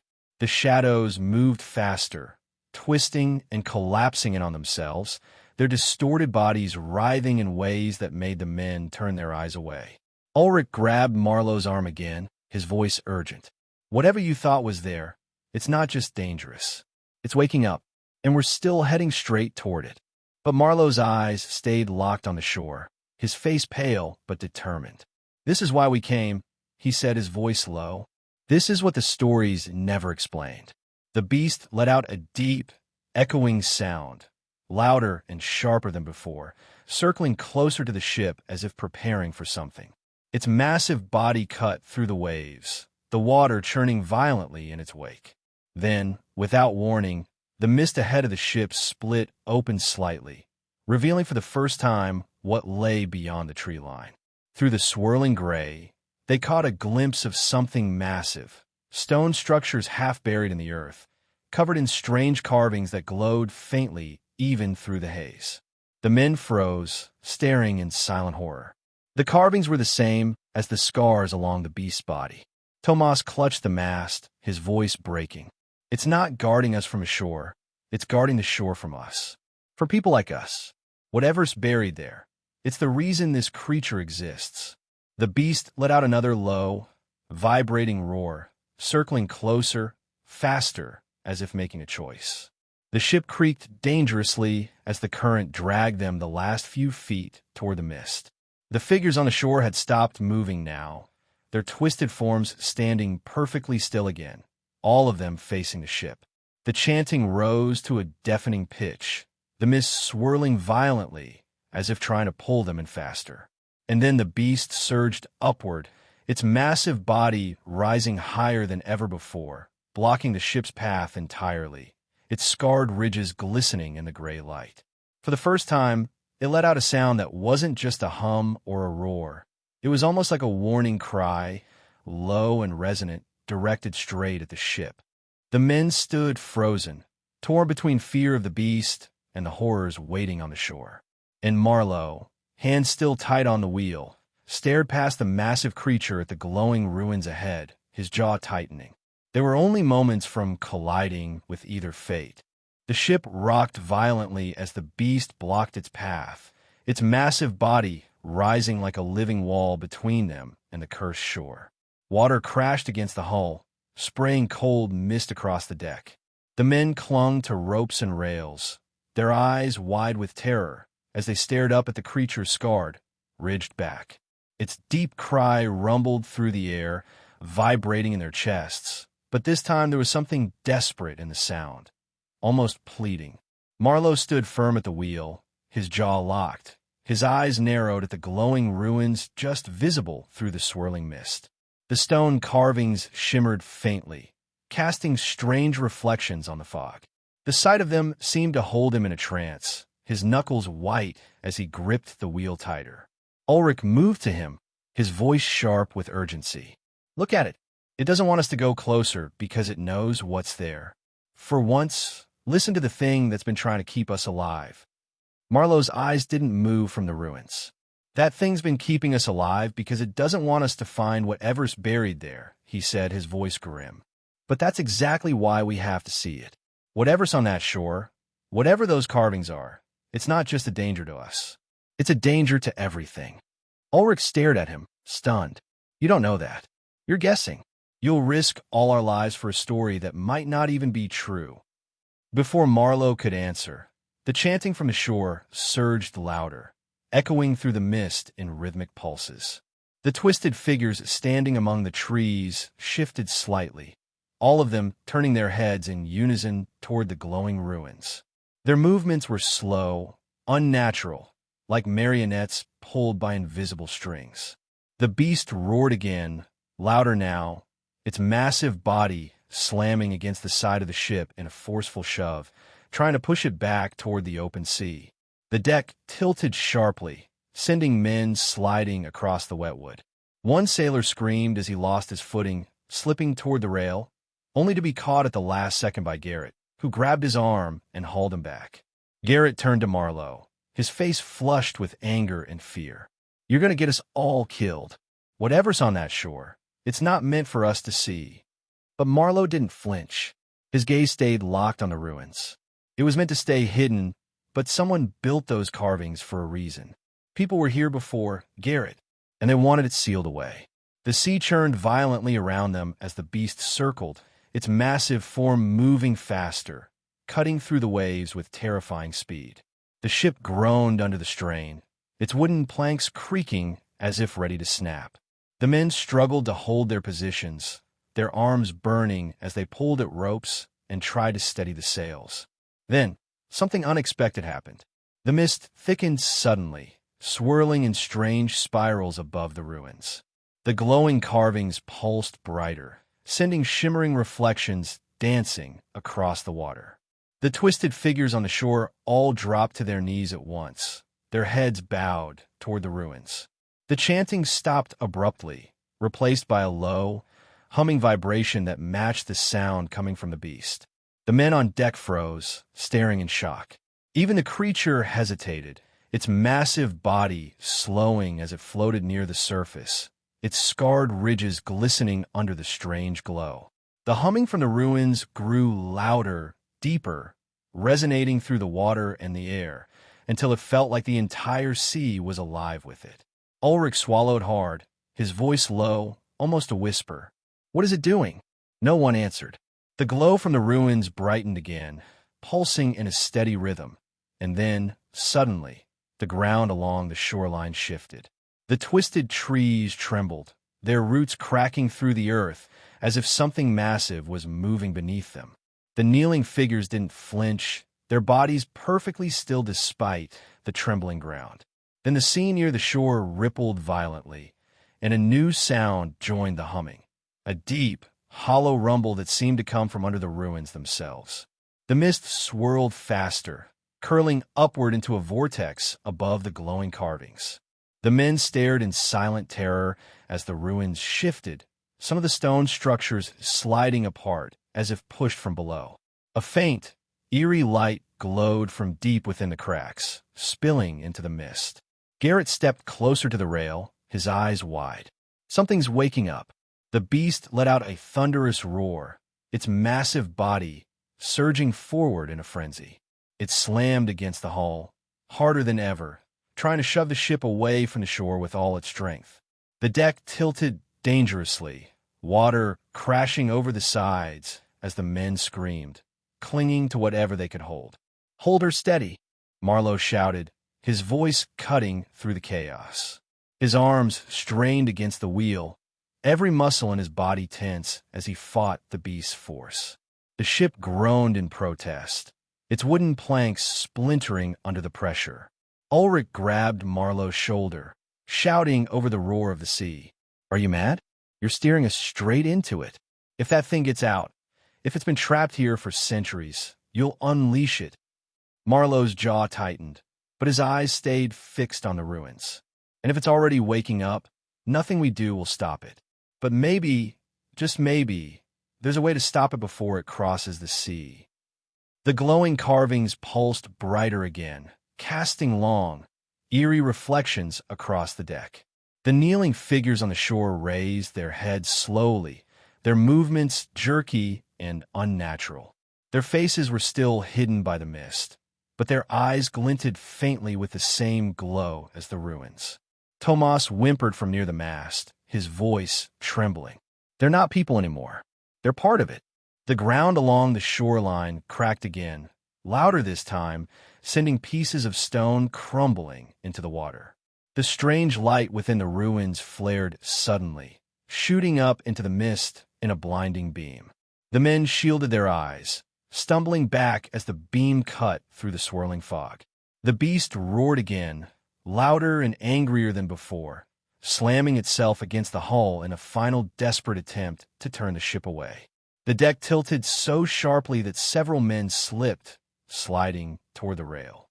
Ulrich grabbed a rope, wrapping it around his arm and holding fast, his teeth clenched against the pull. Garrett shouted over the chaos, his voice hoarse. "If we stay here, we're dead. If that thing comes out, we won't even have time to drown. It'll take everything with it." But Marlowe didn't move. His eyes stayed locked on the glowing ruins, his face pale but resolute. The humming reached its loudest pitch yet, vibrating through the water, the ship, and even their bones.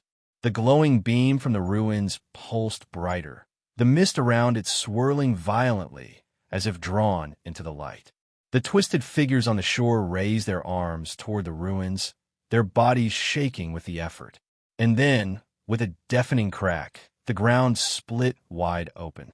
A rush of cold wind burst from the glowing fissure, sweeping across the water and blasting the mist aside for the first time. The ruins were now fully visible, their carvings glowing like molten stone, and deep within the cracked earth, something massive moved, a shifting, coiling shadow far larger than the creature in the sea. The men froze, their fear replaced with stunned silence as they stared at the impossible sight. The beast roared again, but this time it didn't strike. Instead, it moved in front of the ship, placing itself between the vessel and the shore, its massive body rising halfway out of the water as if to shield them. The glow from the ruins pulsed one last time, brighter than ever, and then everything went still. The sea calmed. The mist hung frozen in the air. Even the humming stopped. The only sound was the deep, echoing rumble from the cracked earth on the shore, growing louder with every passing heartbeat. And then the shadow inside the fissure began to rise. The shadow inside the fissure rose slowly, impossibly large, its form obscured by the harsh glow of the ruins. The ground trembled with every movement, sending chunks of stone sliding into the sea. The men on the deck gripped whatever they could hold, their faces pale with terror as they watched the impossible unfold. The mist swirled violently again, whipping around them like a storm, carrying with it a sharp, metallic taste that stung their throats. The glowing carvings pulsed faster now, almost like a heartbeat, as the shadow took shape. Long, twisting limbs unfolded from the fissure, their surfaces glimmering with the same strange symbols carved into the ruins and the scars on the beast's back. The figure's head, or what looked like a head, turned toward the sea, and though no face could be seen, every man aboard the ship felt it watching them. The creature in the water roared, its massive body surging higher than ever before, standing between the ship and the rising figure. Its ridged back gleamed in the glow, its scars glowing faintly, as if responding to the energy coming from the ruins. The men could feel the heat radiating from the glowing stones on shore, a heat that mixed with the cold sea spray, making the air thick and strange. Marlowe gripped the wheel tighter, his eyes locked on the glowing fissure, his jaw set with grim determination. Ulrich moved to him, his face flushed with anger. "We're out of time, Marlowe. That thing's not just going to stay there. It's coming for us." Marlowe didn't look at him, his gaze still fixed ahead. "No, it's coming for whatever's on this ship. We're not its target. We're just in the way." The glowing figure on the shore rose higher, pulling itself free of the cracked earth. For a brief moment, the ruins glowed so bright they could see the carvings clearly, and that was when Tomas whispered something that made everyone freeze. "They're the same. The marks on the beast, they're the same as the ruins. It wasn't made to hunt us. It was made to fight that." The words hung in the air like a revelation. The beast roared again, as if confirming Tomas' words, before lunging forward in a massive surge, slamming itself against the shallow shoreline with such force that water exploded upward. Its body crashed against the glowing fissure, sending pieces of stone crumbling. The glowing figure shrieked, a sound so loud and unnatural it made the men cover their ears. The beast struck again, its massive body slamming into the rising creature, knocking it back slightly, but the shadow's long limbs lashed out, wrapping around the beast's ridged back. The deck shook violently as the water churned, waves slamming against the hull. The men clung to ropes, some praying aloud, others frozen in terror as they watched the two giants clash. The beast roared again, twisting violently in the shallow water, tearing at the glowing limbs with its scarred body. For every strike, the glowing figure retaliated, sending arcs of strange light flashing through the mist. Marlowe turned sharply to the crew, his voice cutting through the chaos. "We hold here. If we run, it'll follow us. If we stay, maybe, just maybe, it'll finish what it was made to do." The men exchanged fearful glances, but none argued. Their fate was no longer in their hands. The battle on shore grew fiercer, the beast throwing itself against the glowing figure again and again. The ruins pulsed wildly, cracks spreading across the glowing carvings as the ancient energy inside them wavered. The twisted figures on the shore collapsed, their bodies crumbling into the mist like dust as the energy that held them together broke apart. Then, with a roar louder than anything before, the beast sank its massive body against the glowing fissure, driving its ridged back deep into the ground. The glowing figure shrieked again, twisting violently as the ground cracked wider. The carvings along the beast's body glowed brighter than ever, almost burning with light. Garrett gripped the railing, his voice hoarse. "It's sealing it back in." The men watched as the beast pushed harder, using every ounce of its strength to hold the glowing figure back. The ground shook, the mist twisting in chaotic spirals, and then, with a deafening crack, the fissure began to close. Stones tumbled back into place, the glowing carvings dimming as the ground shifted. The glowing figure shrieked one last time before being dragged down into the closing fissure. The beast roared in triumph, shoving the last of the glowing limbs into the closing crack. The ruins glowed faintly one last time before flickering out, the light dying as the earth sealed shut. The mist began to settle, falling back toward the sea, thinner now, almost normal. The men stood in stunned silence, staring as the beast slumped forward, its massive body trembling from exhaustion. Its ridged back glowed faintly for a few seconds more before dimming. Slowly, the beast pulled itself back into the deeper water, its movements sluggish, almost weak. Tomas wiped his face with a trembling hand, his voice soft. "It saved us." Ulrich exhaled deeply, his body relaxing slightly for the first time in hours. "It wasn't hunting us at all. It was guarding the seal." Marlowe let go of the wheel, his knuckles pale, his expression unreadable as he stared at the creature. "It was never our enemy." The beast circled the ship slowly, its massive head lifting just above the water for a brief moment. Its single dark eye met Marlowe's for a heartbeat. There was no anger in it now, no hostility, only something that looked almost tired. Then, with a low, rumbling sound that vibrated through the water, the beast turned and slipped beneath the surface, vanishing into the dark sea.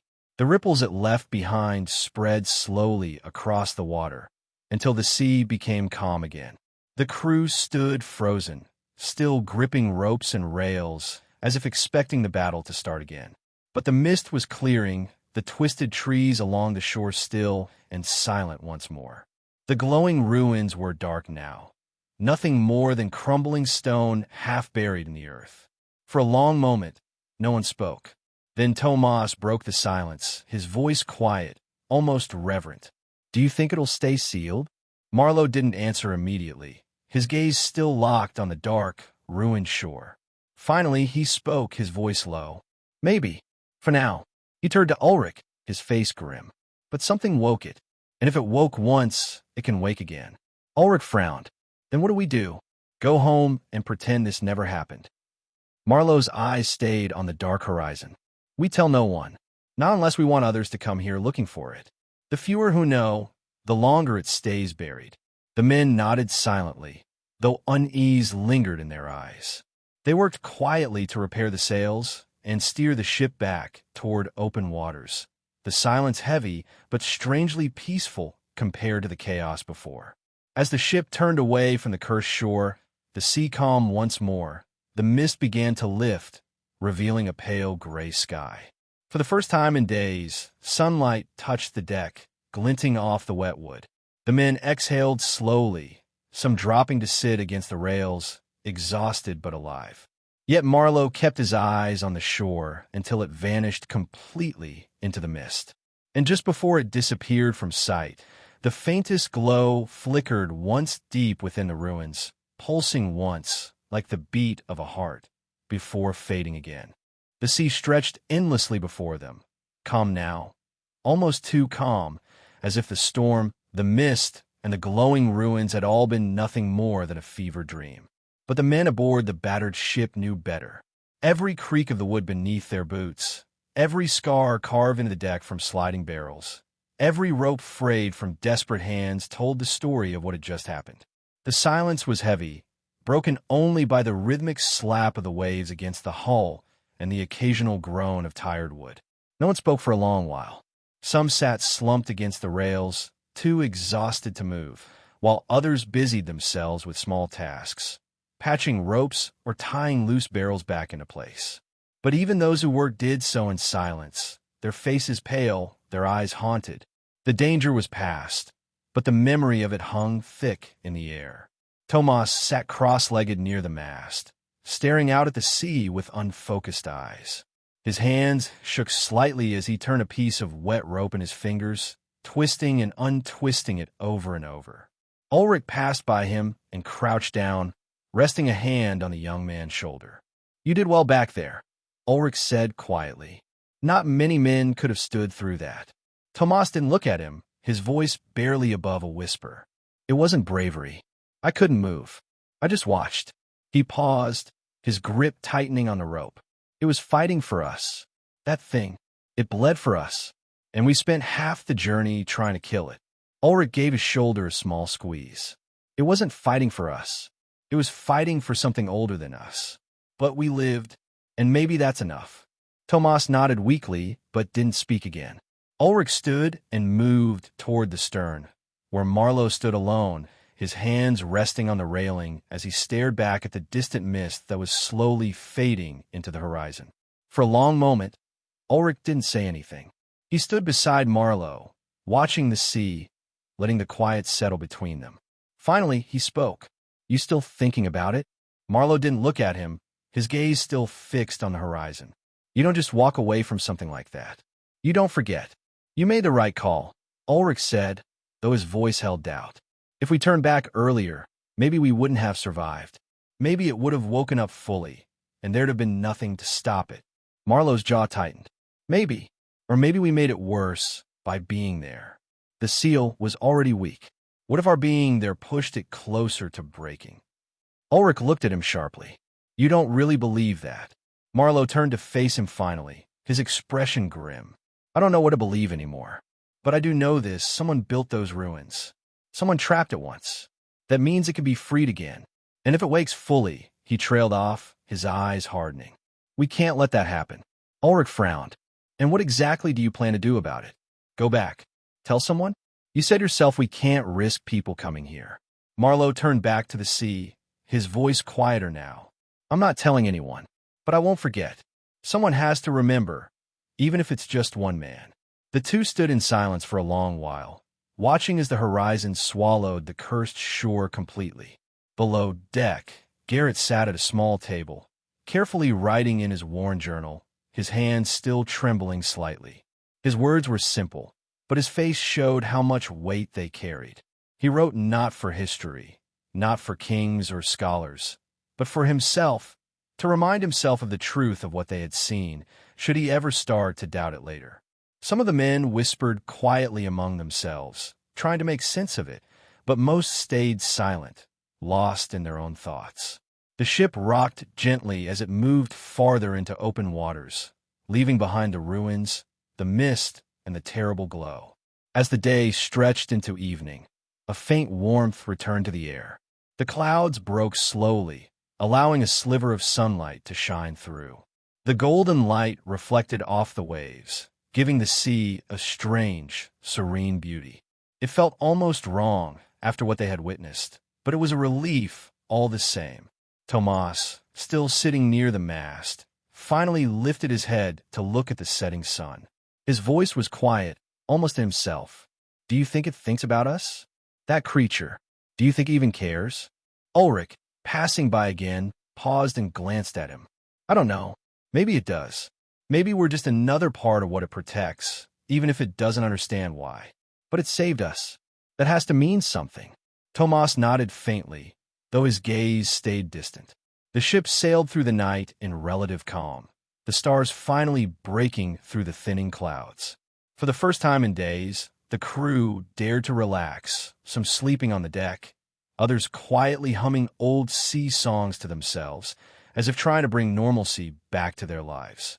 But Marlowe didn't sleep. He stayed at the stern long after the others had drifted off, his eyes fixed on the dark horizon. His thoughts were heavy, his mind replaying the glowing ruins, the strange chanting, and the final moment when the beast's single dark eye had met his own. There had been no hatred in that gaze, only duty. As the hours passed and the sea grew quieter, Marlowe finally turned his back to the horizon. But just as he started toward his cabin, something caught his eye. Far in the distance, where the cursed shore had vanished beyond the horizon, a faint shimmer flickered briefly across the water. It was small, barely visible, but unmistakable, a soft pulse of light, glowing once, then fading. Marlowe froze, his heart sinking slightly. It was the same kind of glow that had pulsed through the ruins before they cracked open. He stood there for a long time, staring at the empty horizon, before finally turning away. He said nothing to the crew, nothing to Ulrich, nothing to anyone. But his jaw tightened as he walked back toward the wheel. The sea was calm now, but they all knew the truth. Some things didn't stay buried forever. And somewhere, deep beneath that cursed shore, something had stirred again. The following morning broke gently, with a soft gray light spreading across the horizon. The sea was quiet, too quiet, the kind of stillness that made men feel small in its endless expanse. The ship glided slowly, the sails catching a mild breeze, the wood creaking softly beneath the men's boots. There was no rush now, no storm to fight, no glowing ruins looming out of the mist. Yet the weight in the air was heavier than it had ever been. Marlowe stood at the bow, his hands resting on the railing as he stared into the distance. His face looked older somehow, lined with exhaustion, his usually sharp eyes dulled with thought. Around him, the crew moved quietly, some repairing ropes, others checking the barrels of salted fish and water. The ordinary rhythm of ship life was returning, but even in their routine movements, there was a strange hesitation. None of them spoke loudly. None of them laughed. It was as if raising their voices too high might wake something they had left behind. Tomas sat on a coil of rope, his gaze fixed on the sea. His fingers fidgeted with a small wooden charm he carried, something he'd worn since the start of the voyage. He turned it over and over in his hands, almost absent-mindedly, his lips pressed together as if keeping words trapped inside. Ulrich approached and sat down beside him, the planks creaking under his weight. "You've barely said a word since we left that shore," Ulrich said, his voice low and calm. Tomas shook his head slowly. "What is there to say? We all saw it. We all know what it means." He glanced at Ulrich, his eyes tired but thoughtful. "Do you think anyone would even believe us if we told them?" Ulrich gave a short, humorless laugh. "No, and that's a good thing. If people believed us, more would come looking for it. Curiosity's killed more men than the sea ever has." Tomas sighed, nodding. "I suppose you're right." The two sat in silence for a while, watching the waves roll lazily against the ship. The sun was beginning to peek through the clouds now, casting golden streaks across the water. It should have been a comforting sight, a promise of calm days ahead, but Tomas couldn't shake the image of the glowing ruins. He spoke again, quieter this time. "Do you think that creature stays there forever, guarding it? Alone?" Ulrich glanced at him, then back to the horizon. "It's done it this long. Maybe that's all it knows how to do. Some things are made for nothing but duty." He paused, his voice softening slightly. "Doesn't make it any less noble." Tomas nodded, looking down at the charm in his hands. He closed his fist around it and tucked it back under his shirt, as if trying to hold on to something good in the midst of so much darkness.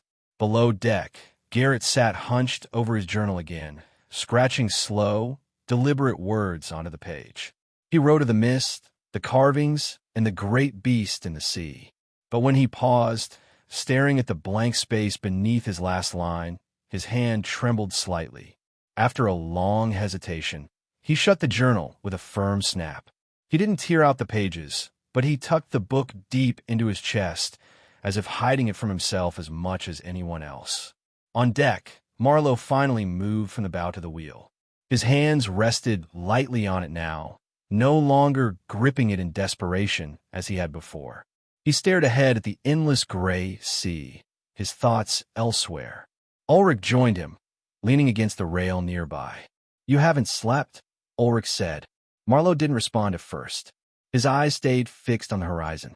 "I keep thinking about the carvings," he said finally, his voice quiet. "The way they glowed before it woke up. They were warnings, Ulrich. Warnings carved by people who knew what was buried there. And yet we almost brought it back to life by standing too close." Ulrich crossed his arms, his gaze following Marlowe's. "You think it's not over, don't you?" Marlowe's jaw tightened slightly. "No. That glow at the end, just before we left, it wasn't my imagination. Something inside that place is still moving. And one day, someone will come along who won't turn back." Ulrich looked at him for a long moment, then shook his head. "Then it's a good thing no one will hear about it from us." Marlowe finally turned to look at him, his expression unreadable. "Secrets don't last forever. But if we keep quiet, maybe we can buy the world a little more time." The two men stood in silence after that, the ship creaking softly as it moved through calm waters. The sun rose higher, warming the deck and casting long shadows from the sails. As the day stretched on, the crew began to relax, if only slightly. A few men hummed quietly as they worked, old songs returning to their lips, though their voices carried none of the cheer they once had. It was more a habit than true relief, a way to fill the silence. That night, as darkness settled, most of the men slept soundly for the first time in days. Tomas lay curled in his hammock, clutching his wooden charm against his chest, whispering a quiet prayer he couldn't bring himself to speak aloud before. Garrett sat alone near the stern, staring at the stars reflected in the calm water, his journal unopened beside him. Ulrich slept on deck, too tired to make it below, his head resting against a coil of rope. But Marlowe remained awake, standing at the railing once more, his eyes fixed on the black horizon. The stars were bright tonight, glittering across the sky like shattered glass, but his attention stayed on the far-off line where sea met darkness. He thought again of that final flicker of light, pulsing faintly in the ruins just before they left. It hadn't been an accident. It had been deliberate, almost like a heartbeat. As he stared, his grip on the railing tightened unconsciously. He imagined that deep below the cursed shore, the creature they had faced was still curled around the sealed fissure, its scarred body pressed tight against the stones, waiting, guarding. He wondered how many times it had fought before, how many centuries it had held that line alone.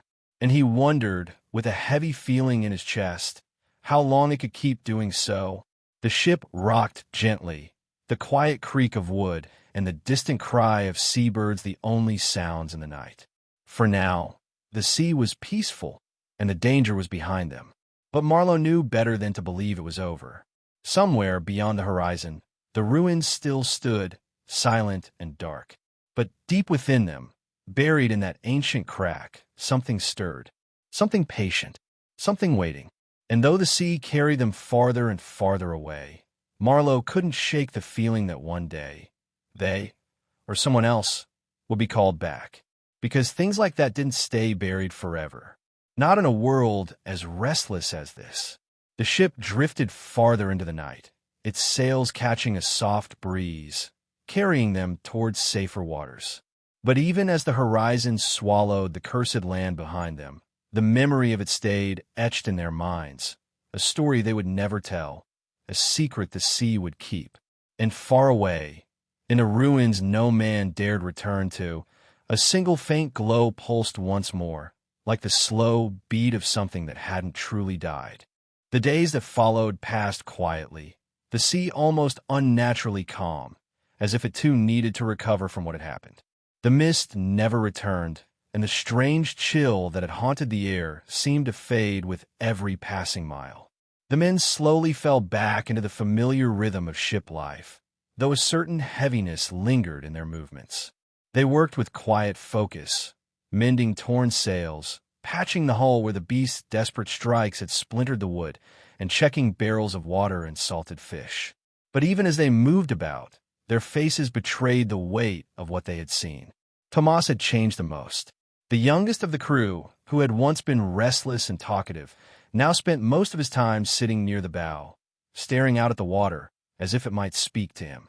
The small wooden charm he always carried stayed in his hands constantly, his fingers worrying its edges until the wood smoothed under his touch. One evening, Ulrich sat beside him, leaning back against the rail. "You haven't been sleeping much," Ulrich said, his voice calm. Tomas gave a faint shrug, his gaze still on the horizon. "Every time I close my eyes, I see it. Not the ruins, not the glowing thing under the ground. I see it, the creature, the way it fought for us, the way it looked at us before it disappeared. He paused, his voice quieter now. It wasn't just a monster. It felt sad. Ulrich nodded slowly. Maybe it was. Living that long, trapped with nothing but duty. I can't imagine it felt much else. Tomas glanced at him for a moment. Do you think it will hold? The seal. Ulrich hesitated, looking out at the calm waters before answering. For now, yes. It's held for hundreds of years. But nothing lasts forever. Tomas frowned, his fingers tightening on the charm. Then what happens when it breaks again? Ulrich sighed, his voice heavy. We won't be here to see it. But maybe something else will stand in the way when it does. Something like that creature. Maybe that's enough. The conversation ended there, both men lost in thought. Garrett, on the other hand, had buried himself in writing again. His journal pages filled with neat, careful handwriting late into the night, his candle flickering as he wrote. But one evening, as the ship rocked gently under the stars, he tore out several pages and tossed them into the small metal stove used for cooking. The flames caught the paper quickly, curling the edges before turning the words to ash. When Ulrich noticed, Garrett only said, "Some stories aren't meant for anyone else to read." Marlowe remained distant from the others, his attention always on the sea ahead or the fading horizon behind. He spent long hours at the wheel, even when he didn't need to steer, as if keeping his hands there gave him some sense of control. He spoke little, but when he did, his words were thoughtful, almost philosophical. On the 6th day after leaving the cursed shore, Ulrich approached him at the wheel. "The men are starting to smile again," Ulrich said, leaning against the railing. Even Tomas managed to laugh earlier. "Maybe this is the part where we leave it all behind." Marlowe gave a faint nod, but didn't look away from the horizon. They should. They deserve to. But forgetting is dangerous. Someone has to remember. Ulrich. Ulrich studied him for a long moment. "And that someone is you?" Marlowe finally looked at him, his expression unreadable. "I saw that glow before we left. It was faint, but it was there. The seal isn't as strong as it was before. It's only a matter of time before something, or someone, tries to open it again." Ulrich exhaled slowly, shaking his head. "Then I suppose we hope the sea keeps its secrets a little longer."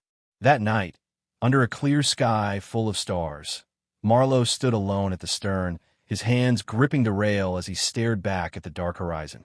The cursed shore was long out of sight, but he could still feel its weight, as if some invisible thread connected him to it.